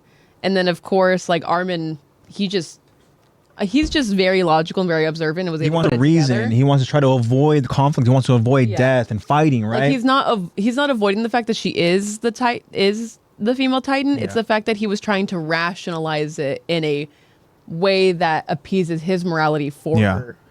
And then you have Mikasa that's just like, I'm going to kill this bitch. Yeah, definitely. But we also see in this moment here that we just talked about where this topic of Annie is still a touchy subject to talk about, because when Levi tells the truth to Hitch and to Marlowe, we see that, like, it's still difficult for Jean and for who all kind of gasps here. I got to go and remember. I think he might have even mentioned, no, it wasn't Mikasa. I know that because isn't Jean? Oh, it was just Jean. Jean was the one. Jean was the one who kind of gasped upon hearing this news, right, and stuff. And because I think with Jean too, it's we talked about dealing with the realizations of the realities of this world, right? And somebody who you believe is your ally. And again, I'm sure it's the same touchy subject with Ryan and Bertold, right? Yeah, of course. But it's something that's still difficult for him. But then a moment here too, where Levi is talking about how, like, nobody understands, right? And how I think with Levi too, it's just the fact where it's like maybe the stress of just them being fugitives now. But he's talking about how it's like that it makes him sick. Nobody knows a thing about this world. He doesn't include himself, where he says not us or anyone else, but he says except for those bastards at the center of it all, right? Yeah. And I think now when it says that we see Jean, Armin, and Mikasa, right, just carrying the weight of everything, right? It says they're kind of like, man, they are experiencing what Levi's referring to. Yes, right? Exactly. Which is they've been through. I mean, it's not really up for debate, knowing that they've been through so much. Yeah. And in such a short amount of time too, because, like, again, Annie is a touchy subject, and that feels like so long ago, but it's because these major life events are happening so quick. Yeah. And I think even too, it's just the fact that we're talking about, like, the government, right? The governmental arc here, right? Where they're trying to go ahead and again, we talked about just the narrative that they're trying to create, and that's the scouts that are being the ones that are, they're fugitives, as we mentioned before. But let's not forget that this isn't too long, after the events of Levi and his team have to survive from Kenny and his crew. Yeah. Right, which are obviously very skilled and trained human killers that are wearing this new ODM gear. And that's another moment that we should kind of recap a little bit, is where even the commander of the MPs, right, Nile Doc, he starts now thinking logically about this new ODM gear that has been, I don't want to say agreed upon, because... Excuse me. He says that this is stuff too that was hidden from the MPs. Yeah. Right. He thinks about the weapons that they have, and these are weapons that wouldn't kill Titans, but they are perfect for killing humans. Right. Yeah. So even in the back of his mind, he is thinking to himself like, man, like things don't sit well. Things aren't really right here. Right. And then so he's beginning to think logically about it. Putting all the pieces together, of course. But we see that the weight that kind of like this crazy just burden that these characters like Jean, Armin, and Mikasa are carrying with them, is that they are trying to do everything they can to survive all of these crazy events, right? They're trying to survive from these MPs, right? And it's got to be just so exhausting, right? Literally just trying to survive each and every hour, let alone day, right? Always constantly looking over your back and stuff, right? And thankfully they have a good team around them that they can kind of carry each other and help each other, right? Protect each other. Yes. But you could tell it's to the point where like they're exhausted. But then you have a character as crazy as Marlowe to want to volunteer himself to go out there and be a part of this cause. And we talked about how noble he is, right? Yeah. And he's so passionate that like literally a couple seconds ago he was like crapping his pants that Captain Levi was interrogating him. Yeah. But now he has the courage and the nobility, like such passion for his cause, to like speak up to Levi. Yeah. And be like, let me join your cause. Yeah, exactly. And it just shows like how passionate he is. Talking about with Nile Doc, thinking logically about, this new weaponry, the new ODM gear, right? And how that concerns him. The same thing with Marlowe, where he started thinking logically about why the scouts are the ones being hunted, why are they the ones being arrested, where he is fully aware that they are the ones that risk their lives for humanity. Yeah. So what's going on here? And you could tell in the back of his mind with Marlowe is that he's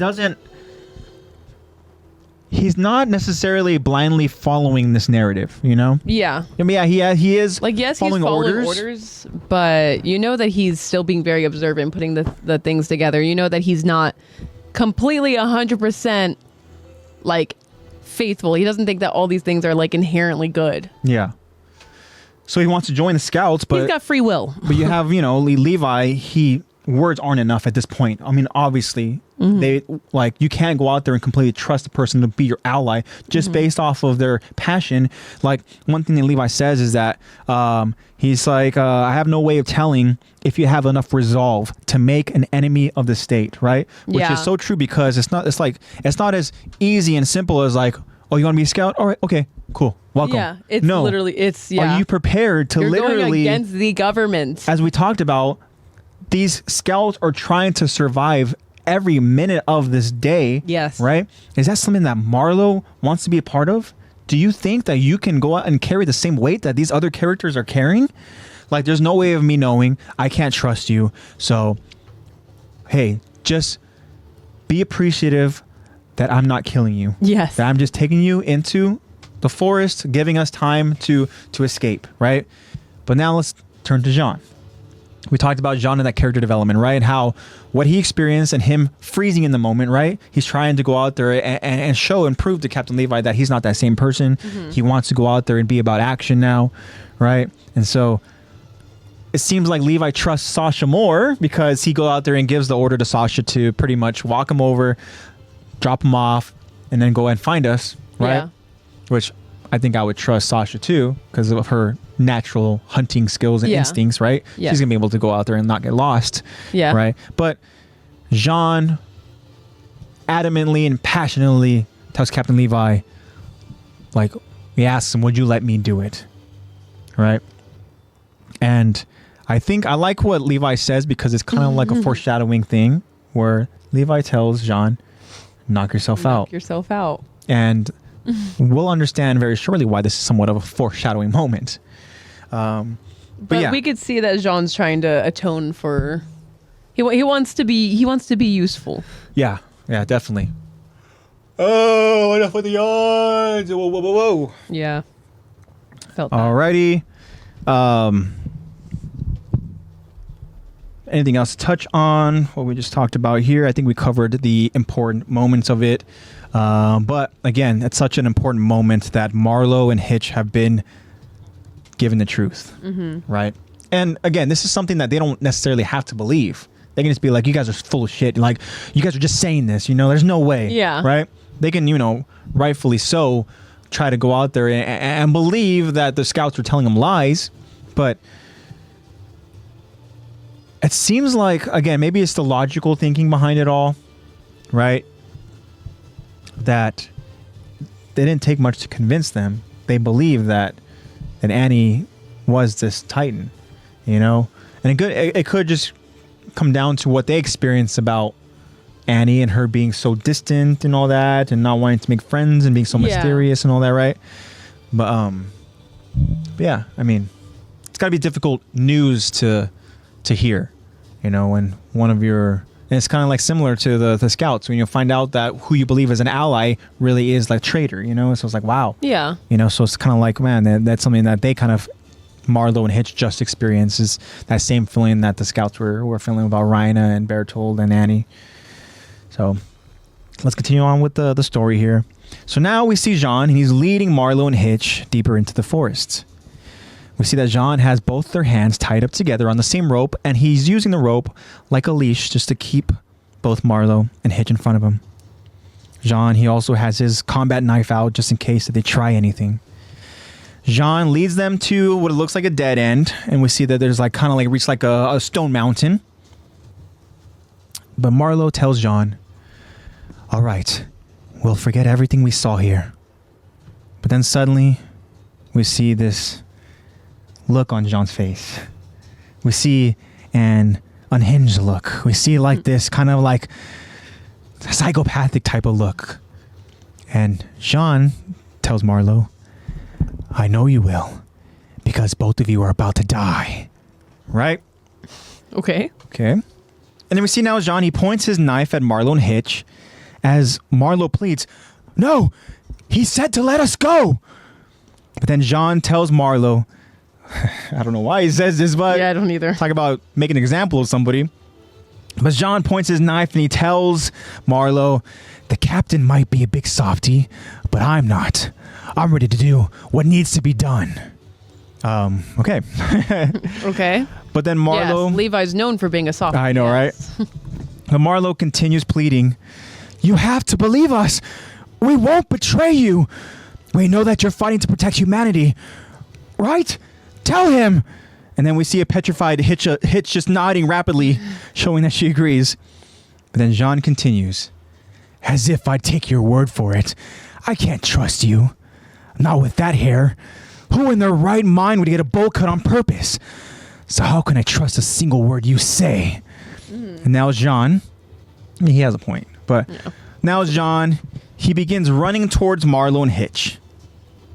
But then Jean trips on the grass as we see him fall, and we see his knife go flying and landing literally right in front of Marlo. Well, Marlo picks up the knife, he cuts Hitch loose, and he tells Hitch, run, Hitch, I'll cover you. But then Jean, he gets back up, and now he begins wrestling Marlo for the knife. And as they wrestle, Jean quickly points his gun below Marlo's chin. Jean tells Marlo, what do you think will kill faster, that knife or the gun at your chin? And then we see in the background Hitch, she looks back, but then now she begins running away. Well, Jean continues, feel like trying your luck? Come on, let's race. But then Marlo tries to reason, please, we're on the same side here. Then Jean tells Marlo, why the hell would anyone believe you want to join the Scouts? My comrades are getting rounded up like criminals as we speak. What makes you think we can win? Well, Marlo explains. Because You haven't quit. Despite the odds, the scouts are still fighting. And now we see that Marlowe's words appear to be impacting Jean. I made a mistake when I chose my regiment. But you're a scout. You choose to risk your lives for others. So I'll trust you. And then Marlowe, he tosses the knife away. Now we see, of course, as I mentioned, Marlowe's words. They have impacted Jean. And they appear to have worked. As we see Jean he's now calmed down. But before Jean can let Marlowe go, Hitch comes up from behind and baseball swings Jean in the face with a sturdy piece of wood that sends Jean flying. Well, Marlowe's caught off guard by Hitch's actions as he tries to go in for, as we see that Hitch tries to go in for more, and Hitch, of course, tells Jean, "Horse-faced jerk." Yeah. But then Marlowe, he stands in her way. "Stop! He was just trying to test us." And Hitch now becomes confused. As we see right now, Jean, he's lying on his back. He's out for the count. Maybe that's what Levi had in mind when he says, "Knock yourself out." Yeah, knock yourself out. Sure thing. But no, Jean, he's out. But Marlowe, he tells Jean, "Are you crazy? Even with my hands bound, I could have taken a swing at you with that knife and done some real damage. How did you know I wouldn't do it?" And an injured Jean replies, "Don't ask me how, but you remind me of this annoying guy. An idiot." And then Marlowe now asks, "Makes me wonder, is he one of the fools Annie told me about?" And then Jean, he tries getting back up to his feet. "Couldn't say. All of us are fools." Then Marlowe, he reaches his hand to help Jean up. And Jean continues, "Luckily for me, you're just as dumb.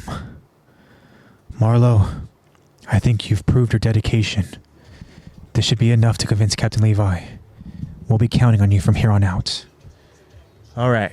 Well, Okay. this is a completely different side of Jean that we've seen, right? And Yeah. again, is this Jean just trying to really prove to himself that, I am capable. I'm going to do this? Is this really a test? Do you think Jean was going to go ahead and kill Marlowe? No, I don't and think Hitch? so. I really don't think so. I think it was all part of his little acting plan where he's Yeah. like, "Hey, I'm going to be full psychopath. I'm going to pretend that I'm more cutthroat than Levi." And Which is a strange way of kind of That's using the that's a weird Captain angle. Levi as an example here, right? Yeah. Referring to Captain Levi as a softie, right? And, Yeah. and trying to build himself up, saying After he proceeds to trip on grass. Yeah. And drop the knife. that. Yeah. Which, could have been, all part of the plan.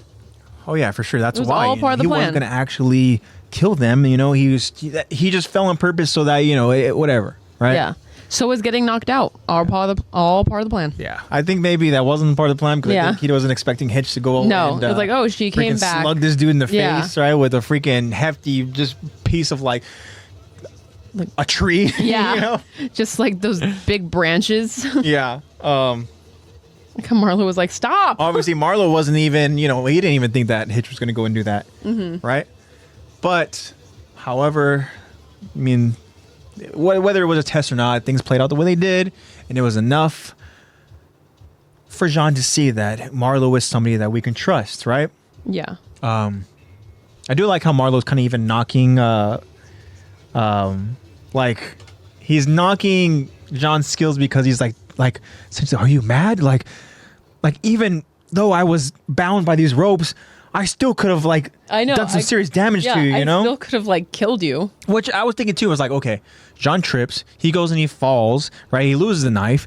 Marlowe has a knife. He frees Hitch, right? Now Marlowe is in the defensive here, right? He's ready to go and potentially attack, right? What does Jean do? He gets up and starts running towards Marlowe. So Marlowe has a point, right? That, dude, while you're literally running towards me, I could have literally started stabbing you. Yeah. Which, I could have done some, like you said, I could have done some serious damage. yeah.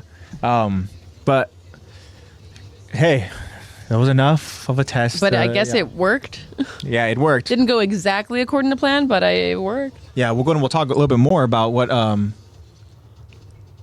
John refers to Marlo as, right? But like SB just says, wouldn't that have been a great meet, like a cute moment, right? Like a cute way for Jean and Hitch to meet. Yeah. Yeah, if they were to date. If like she's like yeah, I knew it was love at first sight when she knocked me out with a branch. Knocked this dude out. Yeah. But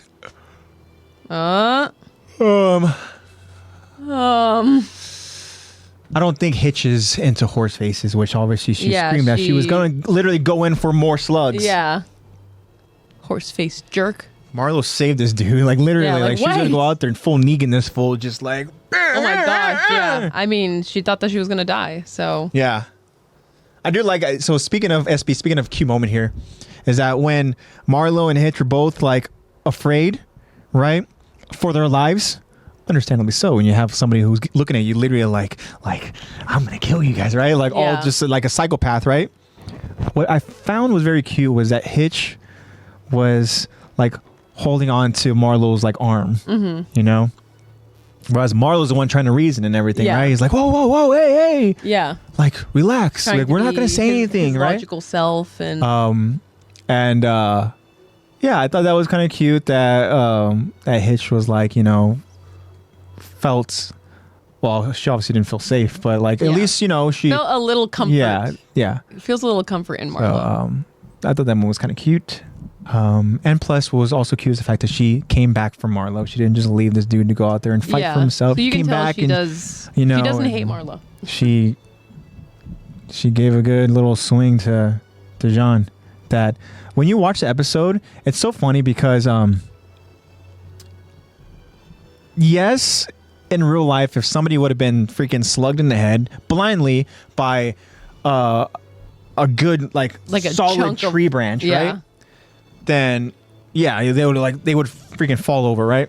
If it knocked them out. Yeah. But we see it's kind of like the dramatic, like, you know, like the slow motion. We see the white of John's eyes. He literally does like a little like twirl around, and he just dramatically falls onto the grass, you know? Yeah. And when doing the note taking and everything, hit a soft spot. doing the note taking and all that for the script that we go ahead and we make, and going through our kind of like in-depth kind of breakdowns, I was pausing those frames. And they were just so freaking funny when you go out there and you like pause it right on impact and you just see the freaking, you know, waves, faces, and everything and stuff. But yeah, so Hitch cares about Marlo. She came back for him. She saved him, right? And is that enough? Is that so? We understand with why Jean saw enough from Marlo to be like, you know what? Yeah, if I explain this to Captain Levi, you know, that'll be enough. Reasoning, right? Mm-hmm. Now, what's the reasoning for Hitch?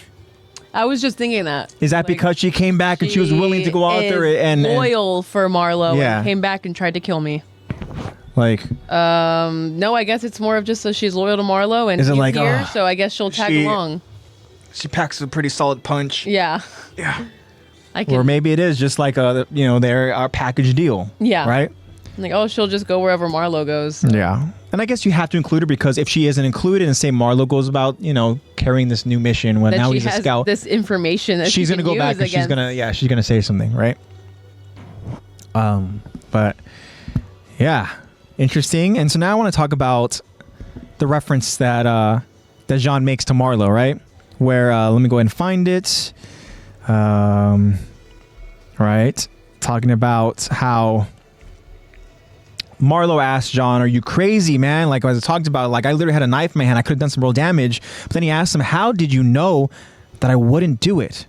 And then Jean replies, like, don't ask me how, but you remind me of this annoying guy. Mm-hmm. Right? Obviously, he's referring to Aaron. Yeah. Right? But then Marlo wonders to himself, like, is he one of the fools that Annie told me about? Now let's go way back to that moment, right? Where when we first are introduced to Marlo and Hitch, right, we understand very, very early on that Marlo is a character that is trying to make a difference in the world, Yes. right? But he finds out very quickly that he is way in over his head. Yeah. Right? He sees the really sketchy MPs that are shipping, right? Which we find out is the ODM gear, the new gear, right? They're shipping the equipment. And, Noble Marlo tries to go out there and prevent it from happening, but they beat him up. Yeah. Right? Unfortunately. But this is something where the qualities that he sees, right? Or the qualities that Annie sees, right? She refers to him as there are fools that have these aspirations, right? But she essentially kind of tests him saying like, you can talk about it, right? Or you can go ahead and actively try to make those differences, right? Yeah. And we see at the moment where it's almost like with Marlo, upon hearing that, he kind of like freezes. He's like, almost he doubts himself a little bit, like, am I capable of doing this? Am I am I going to freeze in these moments? Am I, and all that. And I think that we've seen from Marlo and again, these characters have to go out there and literally, unfortunately, experience these moments to grow from them, right?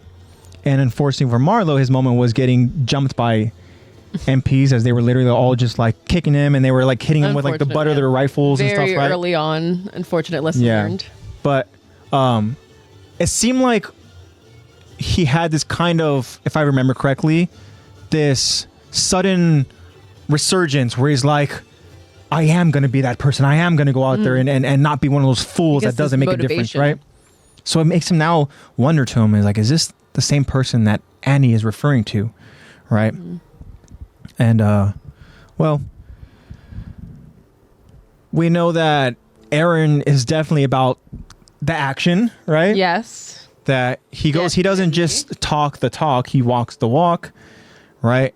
And I think that's what also makes me excited about the idea of Marlo surviving and seeing, him walking that walk. And again, something that I refer to is how he would become a strong ally for the scouts, right? Yes. Because I think that if he would have survived the traumatic events, loyalty for the cause. Yeah. Like if he would have survived the traumatic events of, that suicide run, like that just would have been a whole new appreciation, right? For life. He would have obviously confessed his feelings for Hitch, right? Yes. I mean, that's the plan. And Hitch would have broke his heart. No, I'm kidding. Yeah. Hitch would have been like, actually, no. To see the developments and to see, how he would now become this this leader. Because I do think he would be, a leader in some capacity, right? Maybe not as grand of capacity as like a commander of anything, or like he would definitely have some kind of key role. Yeah, it's hey, how about this? What if his key role was killing Flock early on? That would have been so nice. That would have been very pleasurable to watch. Yeah, it would have been like a cool moment where like, so we both were the ones to survive that run. Now, Yeah, now which one of us is gonna be the other's cause of death? And you know what? As I was saying that, if Marlo would have survived and had this appreciation for life, whatever, I'm like thinking to myself, why the hell did Flock not have that? Yeah. Like Flock became this like I don't know. He literally was the only one to survive. Yeah. And he just like, nah. He literally at one point even told Armin like, you're not deserving. You're not, like, he literally was going in and being like a jerk for no reason, right? It's almost like Flock got this like god complex after surviving. Oh, I know. Yeah, definitely, which is unfortunate. SP says, I have a feeling that he would have hesitated like Jean did. Interesting. Actually, yeah, maybe, because I mean, it depends how far to this point, how experienced or desensitized. Unfortunately, that's a pretty adamant word at this point, but how desensitized that he is, how that Marlo is at this point in terms of death and killings. And is it enough to just be like, yeah, Flock? Nah. Yeah, I think Marlo would kind of be maybe somewhat similar to Armin in a sense where he wanted to reason and try to, Yeah. you know, whereas the rest of us would be screaming, just kill Kill Flock! him! Kill Yeah. him! Just do Right. it. Yeah. Now, how heartbroken would Marlo be if he had this, like, again, he survives and he realizes that I have these strong feelings for Hitch, right? And he goes and he wants to tell her, but then Flock ends up beating Hitch to it. And say Flock somehow, and I don't understand, I mean, I understand this doesn't make sense, but and let's say for this hypothetical, somehow Our be able hypotheticals, to you know how we're get with our hypotheticals. Hitch. And then Marlo now was like sad Yeah. that Oh, I don't want to like, imagine. I love like that. I love Hitch, but you know, like why, you know, and this and that. By and then- get her, do you mean kill her or like be with her? Ooh, I was thinking about killing her. Okay. Because then what are the motives here? I'm thinking like He just wants to bother Marlo. No, Yeah, I don't know. know actually. he has this really Flock is just deep, a jerk. this deep hatred for Marlo. Yeah. And I'm just going to do Like, everything oh to make my his gosh, life I was the miserable. one trying to have the worst hairdo. I know. Do you not like my little freaking squirrel tail look over I on top? know. Yeah, I don't know what the motive would be, but besides him just being a dick, right? Yeah. And Him just deciding, wanting you know what? people to I think hate their lives. because I survived, screw being a better person. I'm I gonna go know. ahead and just try to be the worst person I could be. Yeah. It's, Marlo! it's that like opposite mentality. Remember when you told me that you had this sudden realization upon living that you care about Hitch? Well, guess what? Yeah. I kidnapped her. Yeah. And guess what? He would totally do that too. Do you want to know the things that I'm gonna do to her? Oh my gosh, he would totally do that too. And there's nothing you can do to stop me, right? No. You're just a little pussy, aren't you? No, I'm just kidding. Flock is going No, full on. Like, he just like, what are we watching right yeah, now? I know. And Marlo's like, what the hell is going SB on? goes, "Oh, he would totally would do that." He would He totally just do wants that. to be an absolute dick and be like, you know what? I heard you like so-and-so, and guess what? Yeah. No, because you know that like it's like that concept of not like, oh my gosh, I survived. I'm so grateful. It's that I'm survived. Yeah. I must be God. I must be amazing. I'm the only one that survived. Yeah. So he takes it to that different role. I survived because of my own sure will and determination. Yeah. Damn, I'm good. Yeah, and then know? you have Marlo that's like, thank you so I survived. I'm so lucky. Yeah. I'm gonna appreciate every single day that I have left on this earth, on this Yeah. island of parody. And then It's too bad. Yeah. You know? Marlo, again, one of those characters where it's just gone too soon. Mm-hmm. There's a lot of them, but I think Marlo falls in the category for me where it's like, man, he would have been such a good ally. yeah, I feel like he falls in the same category as Mike.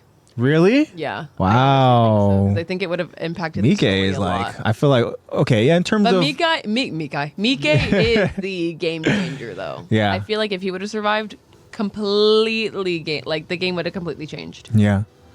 It's too bad he literally had to go out and come like face to face with the Beast With Titan. the Beast, yeah. Of all Yeah. people, with the Beast got eaten by Yeah, the SB says she agrees. She's, I was literally just thinking that. Yeah, because I was, dang, poor Mike. I was thinking about Mike this entire time. Actually, when we were discussing like Characters, hypotheticals right? for Marlo, like hypothetically, like this in the future, like he would have been the one. Da da da da. But like, of course, I feel like Mike is like my number one for who I would bring back. Really? Yeah, because I Gonna think bring it back would have Sasha? been Such a honestly.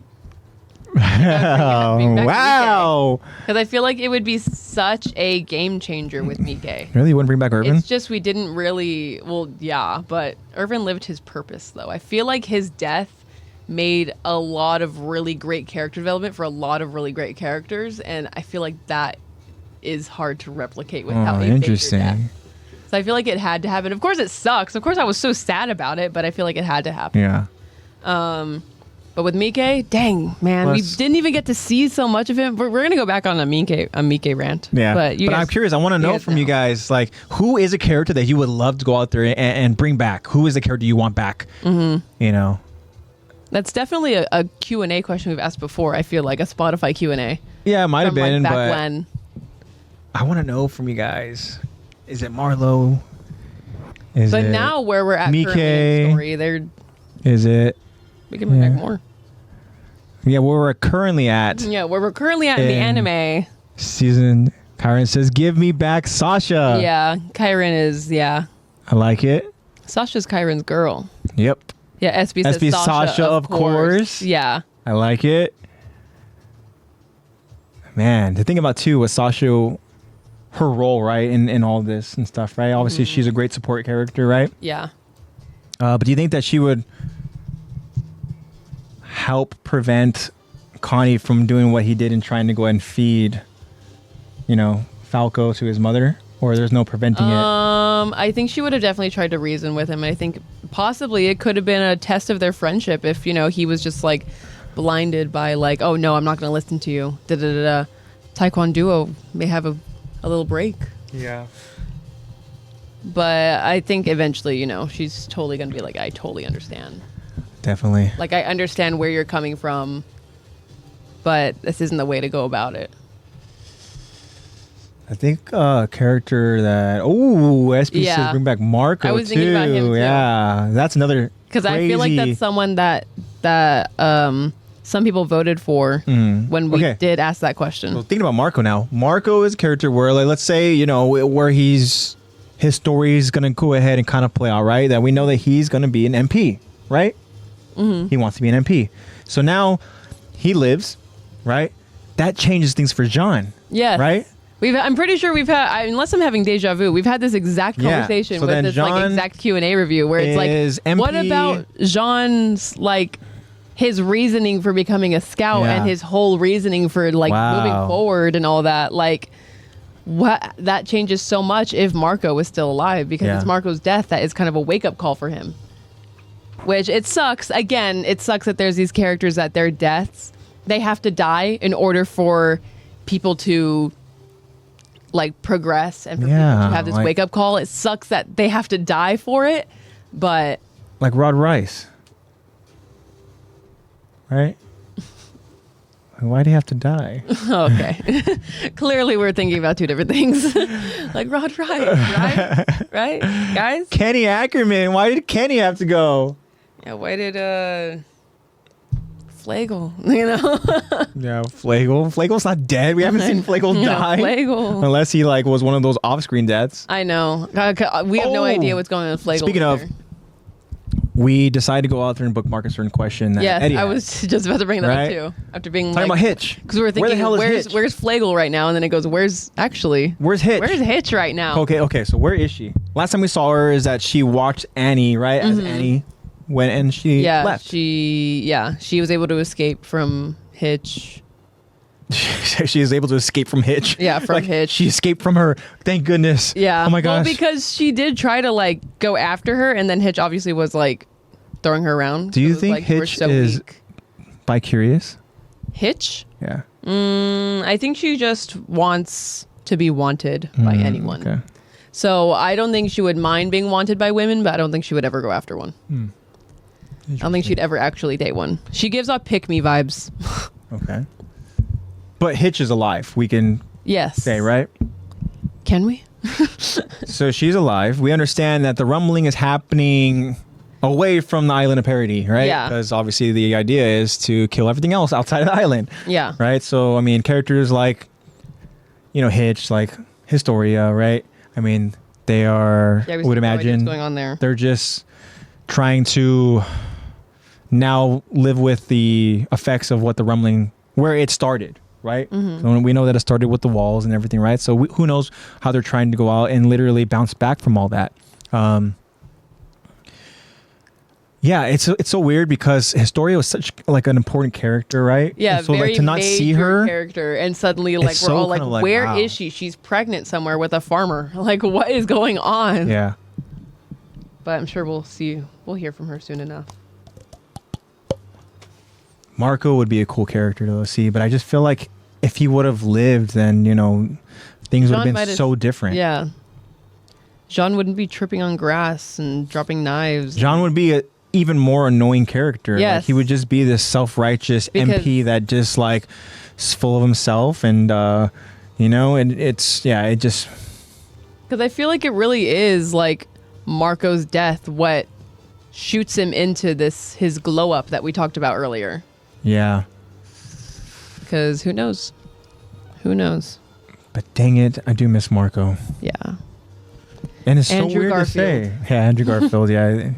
But it's so weird to say, to go out there and really miss a character that we really just got a short sample size of. Yeah, you know? we really didn't get a whole lot from him, but still such like a major like, because people remember him very fondly. He was a very likable character, very sweet, very kind-hearted, like a very much like a teamwork, team effort kind of guy. Yeah. And he also was real, like when he was real with Jean, being like, yeah, we don't look to you as a leader because you're better, Yeah. because you're relatable. Because you're a loser like us. Yeah, it's because You you're know? because you're a loser that sucks at killing titans, just like all of us. You're scared. You're shaking in your boots just like us. But you're like trying to cover it up, and we think that's cute. So we'll put you as this leader role. Now that brings me to an interesting, sudden new candidate in this Bachelorette version. Like, if Marco were to survive, is Marco a potential candidate for Hitch? I don't want Marco to date Hitch. Okay. Marco's too good for Hitch. Okay. So who would you ship Marco with? You have to ship Marco with someone. How about that? With someone? Yes. Jean. I don't know, actually. I feel like the easy way is just to say, Mina? well, SB says Historia. I think Marco would Mina's make a dead. great... I was going to say Historia, but that changes so Historia, much. I mean... But she also, I don't know. I feel like the easy one to say is Sasha, but I don't think Sasha and Niccolo are. They got I that. forgot about Nicola. That's right. What I'm not talking about Connie and Sasha. Like, Yeah. Sasha and Niccolo literally, are there a was thing. Niccolo. How did I forget about that fool? Yeah, that one guy, the cook. Yeah. That one chef. Yeah, I think Historia might be the best fit, but I was literally gonna say, like, we're talking about like being good enough for somebody. Like, how is Niccolo good enough for Sasha? But it's Yeah. like, you know what, he can make food, so that's all Sasha needs. hey, You know? No, yeah, that's how, yeah, her heart is in her stomach. Yeah. So that's how Like, he damn won it. her. And also, he was the only one that wanted to, like, kill Gabi while the rest of the family were like, no. That's true. That is good enough for me. Yeah. You have my Niccolo's blessing. great in my book. Yeah. He doesn't like Gabi just as much as none of us do. So Yeah.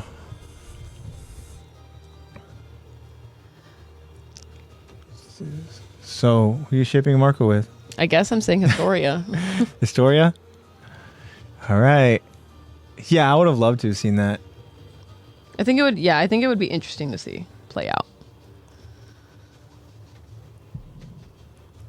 Damn, I just like can't help but think to myself, like, that farmer of all people, this mysterious I know. We have no farmer. idea who this dude is. Hopefully we This get mysterious answers. farmer that like holds a special place in Historia's heart because she was, you know, she grew up in this farm, and then upon seeing this guy who, you know, she obviously has history with, it's like, how did that conversation go? Hey, so I'm supposed to conceive a baby with somebody. Do you want to I know. help me out? I or- like the farm life because it reminds me of my childhood, even though it wasn't the best childhood at all. Yeah, But it's comfortable because it's what I'm used to. yeah. Can you impregnate me? Like that's Sure. yeah. You're royalty. Sure. I want to know what this dude sounds like. I hope he sounds like the most farmer accent ever. Crystallins? Yeah. I hope that it's Hey, the most Krista. like farmer. Like I hope he sounds like Goofy. Like What, Goofy? I hope he sounds super redneck. Hi, Krista. Yeah. No worries, SB. Yeah, We don't worry appreciate about you that. sticking around with us. We hope that you have a great day at work tomorrow. And we're glad we're back too. And thank you so much again for joining us. And And, thank you we for love you, chatting with us, SB. too. And we will see you next week. And thank you so much again for all your input. Love you, as we're SB. streaming live. Thank you so much. Yeah. So we'll see you when next we time. See you. Yeah. Yeah. Maybe his name is Goofy, the farmer. Yeah. This is my husband, Goofy. Whoa. Are they married? Actually, I don't know. I don't think they are. We have no idea. We don't know anything about them. Yeah. We don't know much about his story, what's happening over there. Maybe that'll be the spinoff. Yeah, that's what the spinoff is. Yeah, it's just all of a sudden. Keeping up with Historia. Yeah. Alrighty. We drifted. We still have a little bit of the story to go out there and finish. Yeah. Yeah. And then we'll Tiny share our little final moments. thoughts and yeah. And then, we've been, all right, we're approaching 2 hours, so let's go and continue on, guys.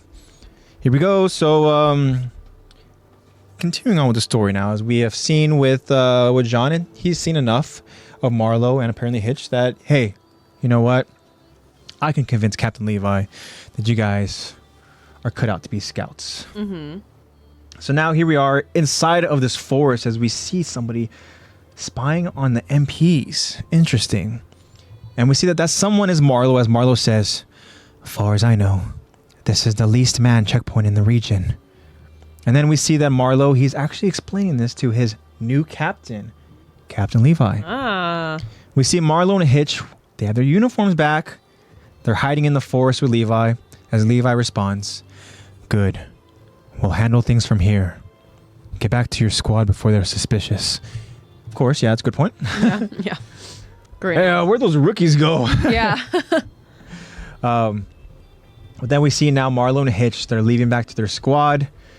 But Captain Levi stops them for a moment. "Marlowe, Hitch, we're grateful."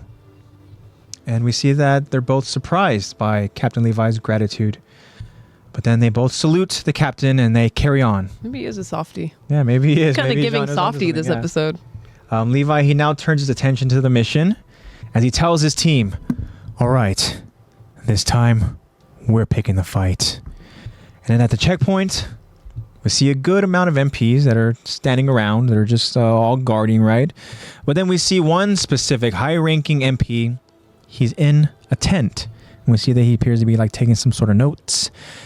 But then something catches his attention. Something off in the distance on this dirt road approaching the checkpoints. Well, we see a wagon, and this wagon isn't slowing down. And we see this wagon. It takes out this barricade, right, blocking the dirt road to the checkpoint. And we now see that this wagon is rushing directly into this checkpoint. In the wagon, we see Jean, Connie, and Sasha as they're all just screaming. And the wagon now heads directly towards the high-ranking MP's tent. Well, the scene fades to black. And all we hear is just a crashing thud. And then the scene comes back. And now we see at this checkpoint, MPs that were all standing guard, they're all taken out, right? They're all laying down. They're all out. They're all taken care of. And now we see in the forest, just outside of this checkpoint, we see Sasha. She's in a tree. And then we see Connie, Jean, and Armin and Mikasa all on the ground, and they're all keeping watch. And then they all suddenly hear footsteps. Right? We see them. They go out there and they react. They start pointing their weapons over in that direction. Right? But we see that this is Captain Levi as he tells his team, "Stand down." And then we see Levi. He's not alone.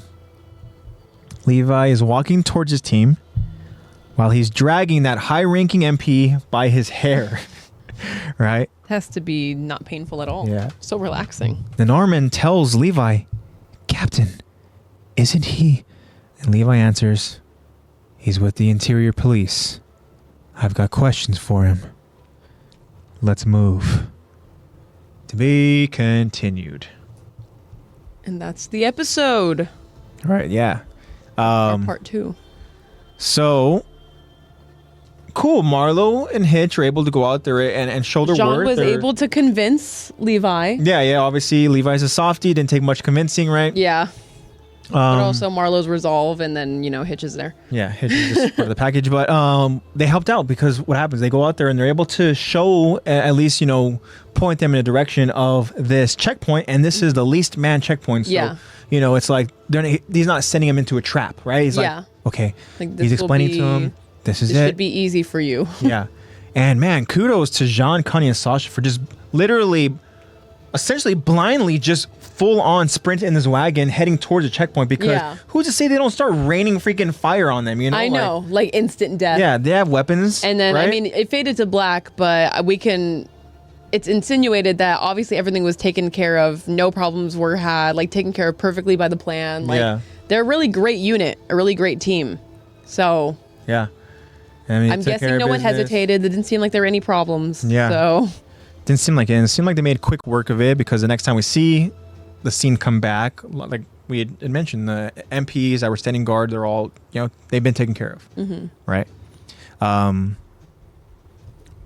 And then Levi just dragging this fool, right? We find out that this guy is in the interior police. So this guy, again, he's an important figure, right? Yeah. He's one of the upper rank. Yeah, essentially he is the ones like the first interior that kind of like protect the king, right? I'm saying upper rank like Demon Slayer, like the demons. This is an upper rank demon.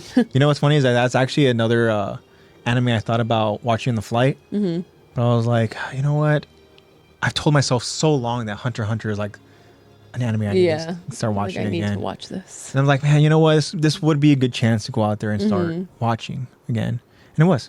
Yeah. And, but yeah, Demon Slayer is another one where I need to for sure go ahead. And because I didn't watch Demons. I mean, obviously we were watching it together, and then there came a point where I was just like, I'm hearing too much about how good it is. So I just watched it during a tattoo session and finished it all. I don't know. I was like, dang, that was great. I don't know why I couldn't just be like engaged and like interested. I don't know why. Maybe we just watched it during tired, because whenever we did watch it, we would like, we were so ready for a nap. I don't know. Yeah. But also the moment that we stopped was right when it like picked up into like the main fight. So true. Maybe we were just like, what's all this build up? Maybe we already have enough build up. Why do we always stop at good moments? I know, we always stop right before the great moment where it's like, it's like gambling. Yeah. It's not like gambling. Don't think of gambling like Definitely that. Definitely like gambling. Just think about how far you heard it gone here first. Lexi encourages gambling. Just think about how far you've already gone, how much money you've put in. Just think about the next time you put in that 100, that could come back double, triple. You get all your money back. Or you can lose it all. But if you stop now, you won't ever find out. There's that thought of the potential, right? Yeah. The potential possibilities, like that's my whole thought process when I'm thrifting. That's why it takes me like 2 hours. I'm like looking at every single thing, and I'm like, oh, it's getting late. I'm getting tired. I should probably leave. Like, no, you haven't checked that rack in the back corner yet. What if there's a diamond in it? Like, what if there's something amazing in there? You have to keep looking. How often do you find that diamond in the rough?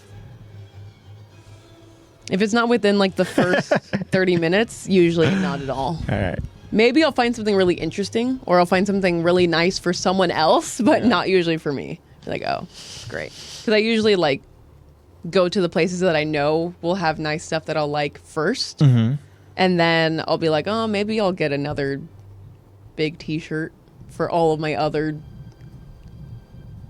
dozens of big shirts. Maybe I'll get a nice pajama shirt. It's always nice when you thrift and you get that good find, Yeah. You're like, oh, and it's like not super expensive. Because thrift stores now, there's like a really nice, jacket that you like. Oh, this is so nice. And they're expensive. $40. Yeah, it's insane. Like, what? Why are you at Goodwill? Why are you at Savers? Get this thing out of here. This is a retail product. I want to ask Kyron something. I don't think I've asked him before, and maybe I have, but I want to ask Kyron who his favorite Hunter x Hunter character is. I think we have the same favorite character. I think both of our favorite characters are... Why am I blanking on his name right now? It starts with an M. For some reason, the only thing coming to mind is Thor's hammer's name. Mjolnir. Oh, really? Yeah, I'm only thinking about Mjolnir? that. But it's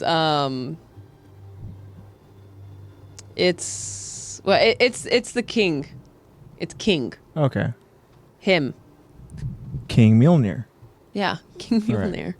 I'm totally forgetting his name. Oh, I know it starts with an M. That's all I know. Just kind of curious. Yeah, mine's Hisoka. Yeah, Hisoka. Yeah. Actually, it's... Yeah. So we went on this tangent because I accidentally said upper rank and it reminded me of Demon Slayer. Yeah. It's funny how it's kind of just the direction heads that way sometimes, right? All it takes and is we just don't really have like a stop button. Yeah, you know. Oh yeah, anime. And we just keep talking and then... Anyways, We're talking about the high-ranking MP, how Levi obviously... So Levi's got his hands on this fool now, right? And he does not know what he's in store for. Yeah. Like... I will say Levi's idea of torturing obviously is horrible, but I don't think it's that much comparable to Hanji's. Yeah. Hanji is a whole new beast at and that. The Levi team literally, like the Levi squad said like, oh my gosh, his screams got louder when Hanji became involved. Hanji started doing his screams got louder. But is that because maybe Levi doesn't want to get messy? That could be why. Or it could be because he was actually just waiting for Hanji. Oh. Because he knew how much it meant to Hanji. Because she literally walked in, grabbed some pliers, and was just like, all right, immediately going for his face. And he was like, you need to ask me a question first. Why are you just straight up going to torturing? What kind of person? Yeah. Yeah, Hanji, she's cool. But I will say, Kat, you still don't want to be tortured by this fool. But he has a few questions to ask. Yeah. What do you think those questions explicitly are? Well, I mean, first and foremost, it's got to do with the whereabouts of Historia and Eren. Okay, yeah. You know? I was thinking along the lines of maybe he's going to be asking about Kenny's involvement. Possibly. I could, but I think that... I know that they're kind of on a time crunch, you know? Mm-hmm. So they need to go out there and find, because again, we were given that information that they're going to go ahead and literally... They're going to feed Eren. Right? So not feed Eren to someone. They're going to give Eren food. They're going to pump him up first. Yeah, they're going to, of course. You know. Hansel and Gretel type beat. Yeah. They're going to plump him up and then feed him to Historia. To Historia. Be very quiet. We're in the eardrum. In the ear. Okay, Captain. Oh yeah, I said Captain. Okay, Captain. Captain Levi is the one. Okay. Be very quiet. You're in the ear. I want to see this crossover. Sasha's like, okay, Captain. What? What? This is him after he got blown up. His eardrums are kind of... He's like deaf in one ear. Yeah. Oh. If anybody knows what that's from, it's from Futurama. Yeah. Shout out. I would love to see a Levi squad crossover of Futurama. Yeah. Be a little different. It would be different. Be Layla would be Mikasa. Fry would have to be Eren, I guess. Yeah. Who's Bender? Connie? I don't know. That's hard. It's hard to go out there and literally... They're just not the same characters. Throw the characters out there. Alrighty, guys. I'm spent. I'm booked. Until next time on Dragon Ball Z. We haven't done it in a while where keep your heads in the clouds. Oh yeah, it's been a long time. We used to always like do that and like find a way to go out there and throw in those references. I feel like it's been so long that we're doing like subliminally, we're doing like callbacks. Yeah. At this point, like, about the same stuff. And I apologize for that, guys. We obviously are so unoriginal. Oh my gosh, yeah. We're just repeating the same jokes over and over. But we haven't done that in a while, but we do have other reoccurring jokes that TikTok you sent me was scary, the noise it was with the Crashbox one. Oh, yeah. The noise was scary. I don't even know where it's from. Like, let's see if I can play it. But I know that it's part of the audio is used in a trend. Really? For stuff. But I don't know. I don't know. I was just like, okay, that's an interesting audio to use for this. But how long ago was it when you sent me that? I sent it in a group chat with you and Marissa. Oh, that's right.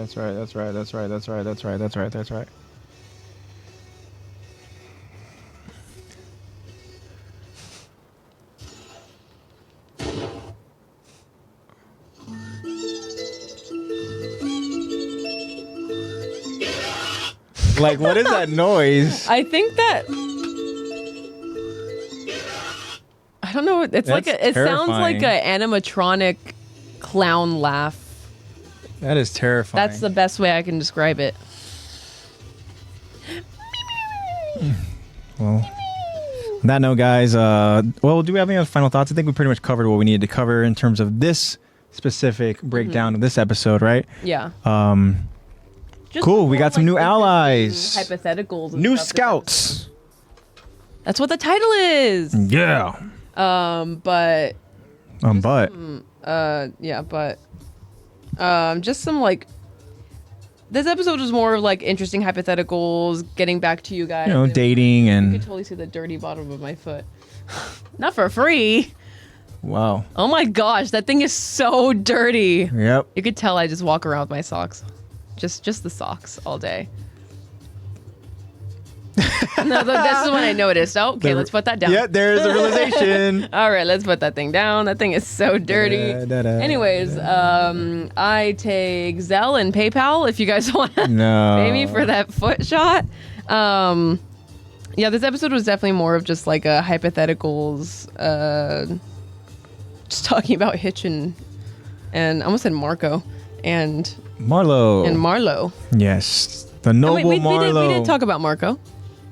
We did talk about Marco. Talking about Jean and his resolve and Marlo's resolve and yeah. Yeah,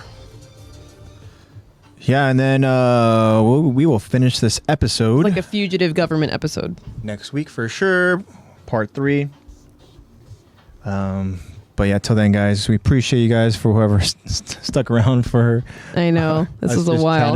I mean, what else do you expect? It's been 2 weeks for me, a week for AJ, and we got stuff to say, guys.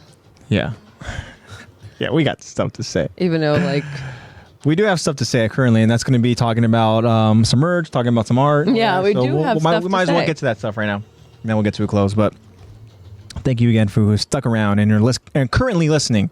Yeah. So with that being said, guys, that wraps up another episode, an awesome episode of Attack to Talk podcast. This is season 3 of Attack to Talk. Ooh. Remember, guys, new episodes stream live on Twitch every Sunday. We have been good at streaming at 7 p.m. That is Pacific Standard Time. Yes. And make sure you guys follow along over on Instagram, as Lexi mentioned at the start of this episode. That would be at Attack to Talk podcasts. For all of your updates, make sure you guys follow along. We will go and update you guys, and the new episodes will be published every Friday on our many platforms. And make sure you check out the link tree to find out those many platforms. The link tree is available in our Instagram profile page. A huge shout out to NatePlaysBad, our editor. Nate, I hope that you had a great week off, and however you decide to spend that week, I hope that it was a good one. But now we're gonna get back to it, my friend, and thank you so much again for all of your efforts and all of your support. Make sure you guys go and check out his Twitch channel at NatePlaysBad. That link is available in our episode descriptions. Thank you so much, Nate, for everything. Let's do some merch. Thank you, Nate. Thank you. All right, guys, in our link tree, we have a link to collector_sesh.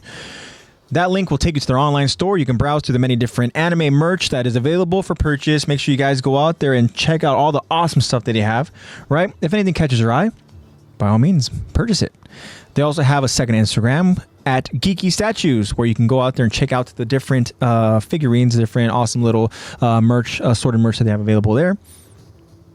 Shout out to Collector Sesh, shout out to Geeky Statues, and of course, shout out to Fandomion. Also available in our link tree is a link to Fandomion, their online store, where they have a ton of anime merch, as well as alternative clothing wear, as well as other genre-themed stuff like Harry Potter, like Marvel, like DC, like Wednesday, like Last of Us. You know what? There's a bunch of different stuff, guys. They just let me know that they released some more alternative merch. There you go. Check out the alternative merch. Cool.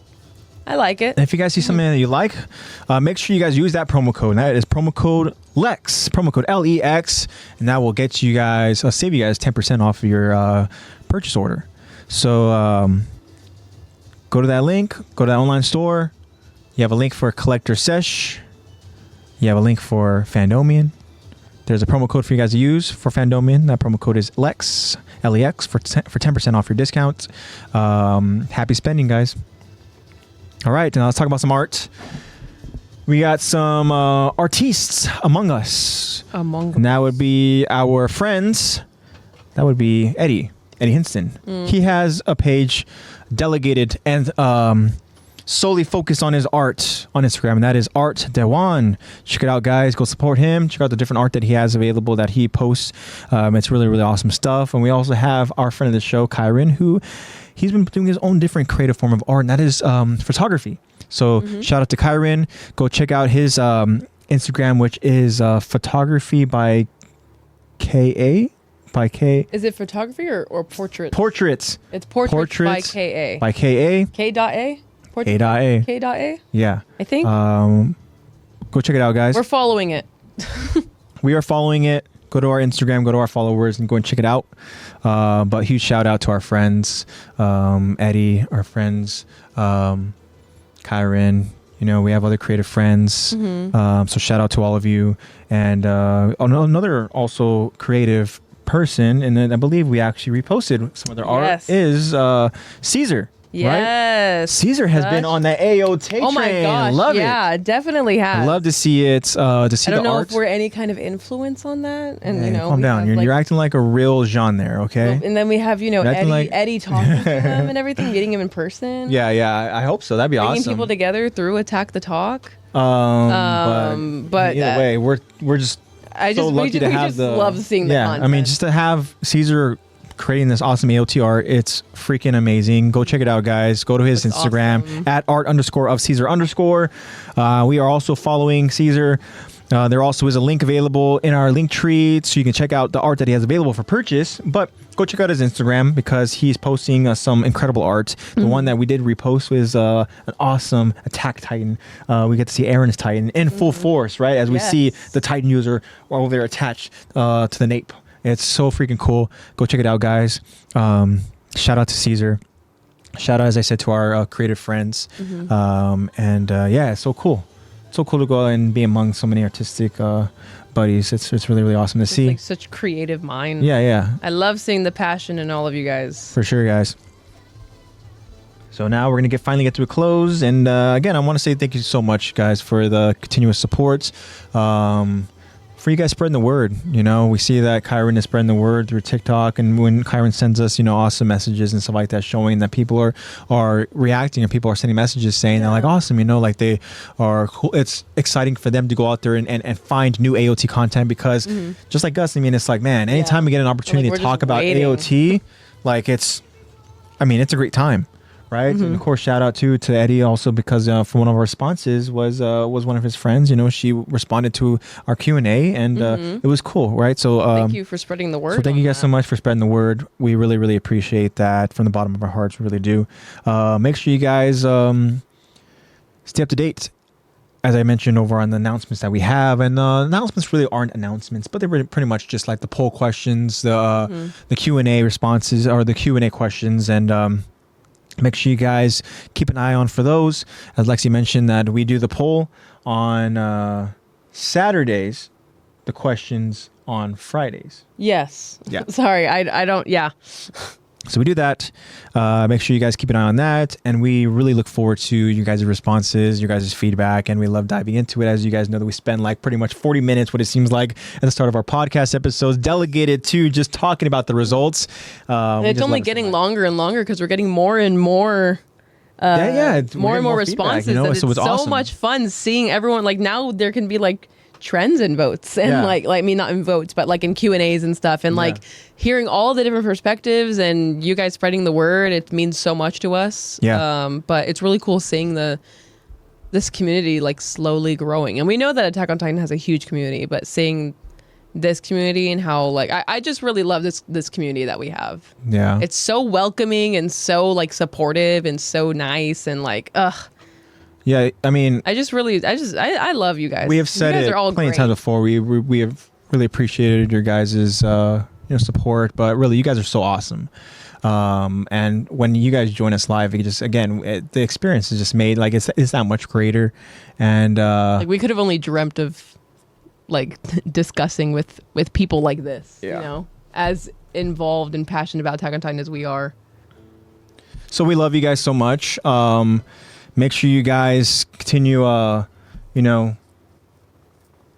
keep up with the responses and with the poll results, because you guys, as I mentioned before, your feedback is just so appreciated. So we always look forward to them, and looking forward to what feedback we get next week.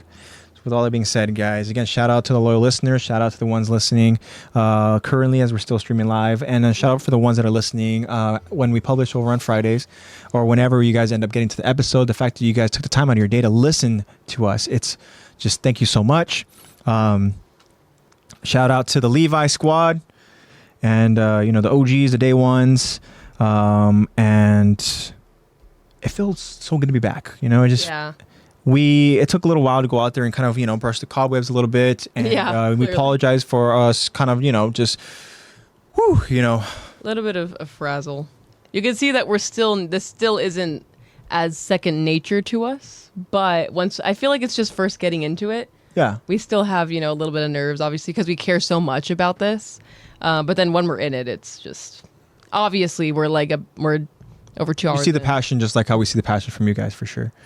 But yeah, this was a good episode to kind of ease back into it, and we're excited about what's going to happen, continuing with the story and seeing how the crazy events unfold and all that. So, yeah, guys, that's all I got for you guys, pretty much. Just want to say, lastly, to the AOT fam, just please stay safe out there, guys. Spread that love and positivity. Hope that you guys have a great week and a good weekend. Mm-hmm. And we will see you guys next week. And with that being said, guys, this is AJ signing off, saying that I love you all. And yeah, I'll see you guys next week. Peace out. Go ahead, Lex. Bye, guys. Be safe. Attack the Talk loves you.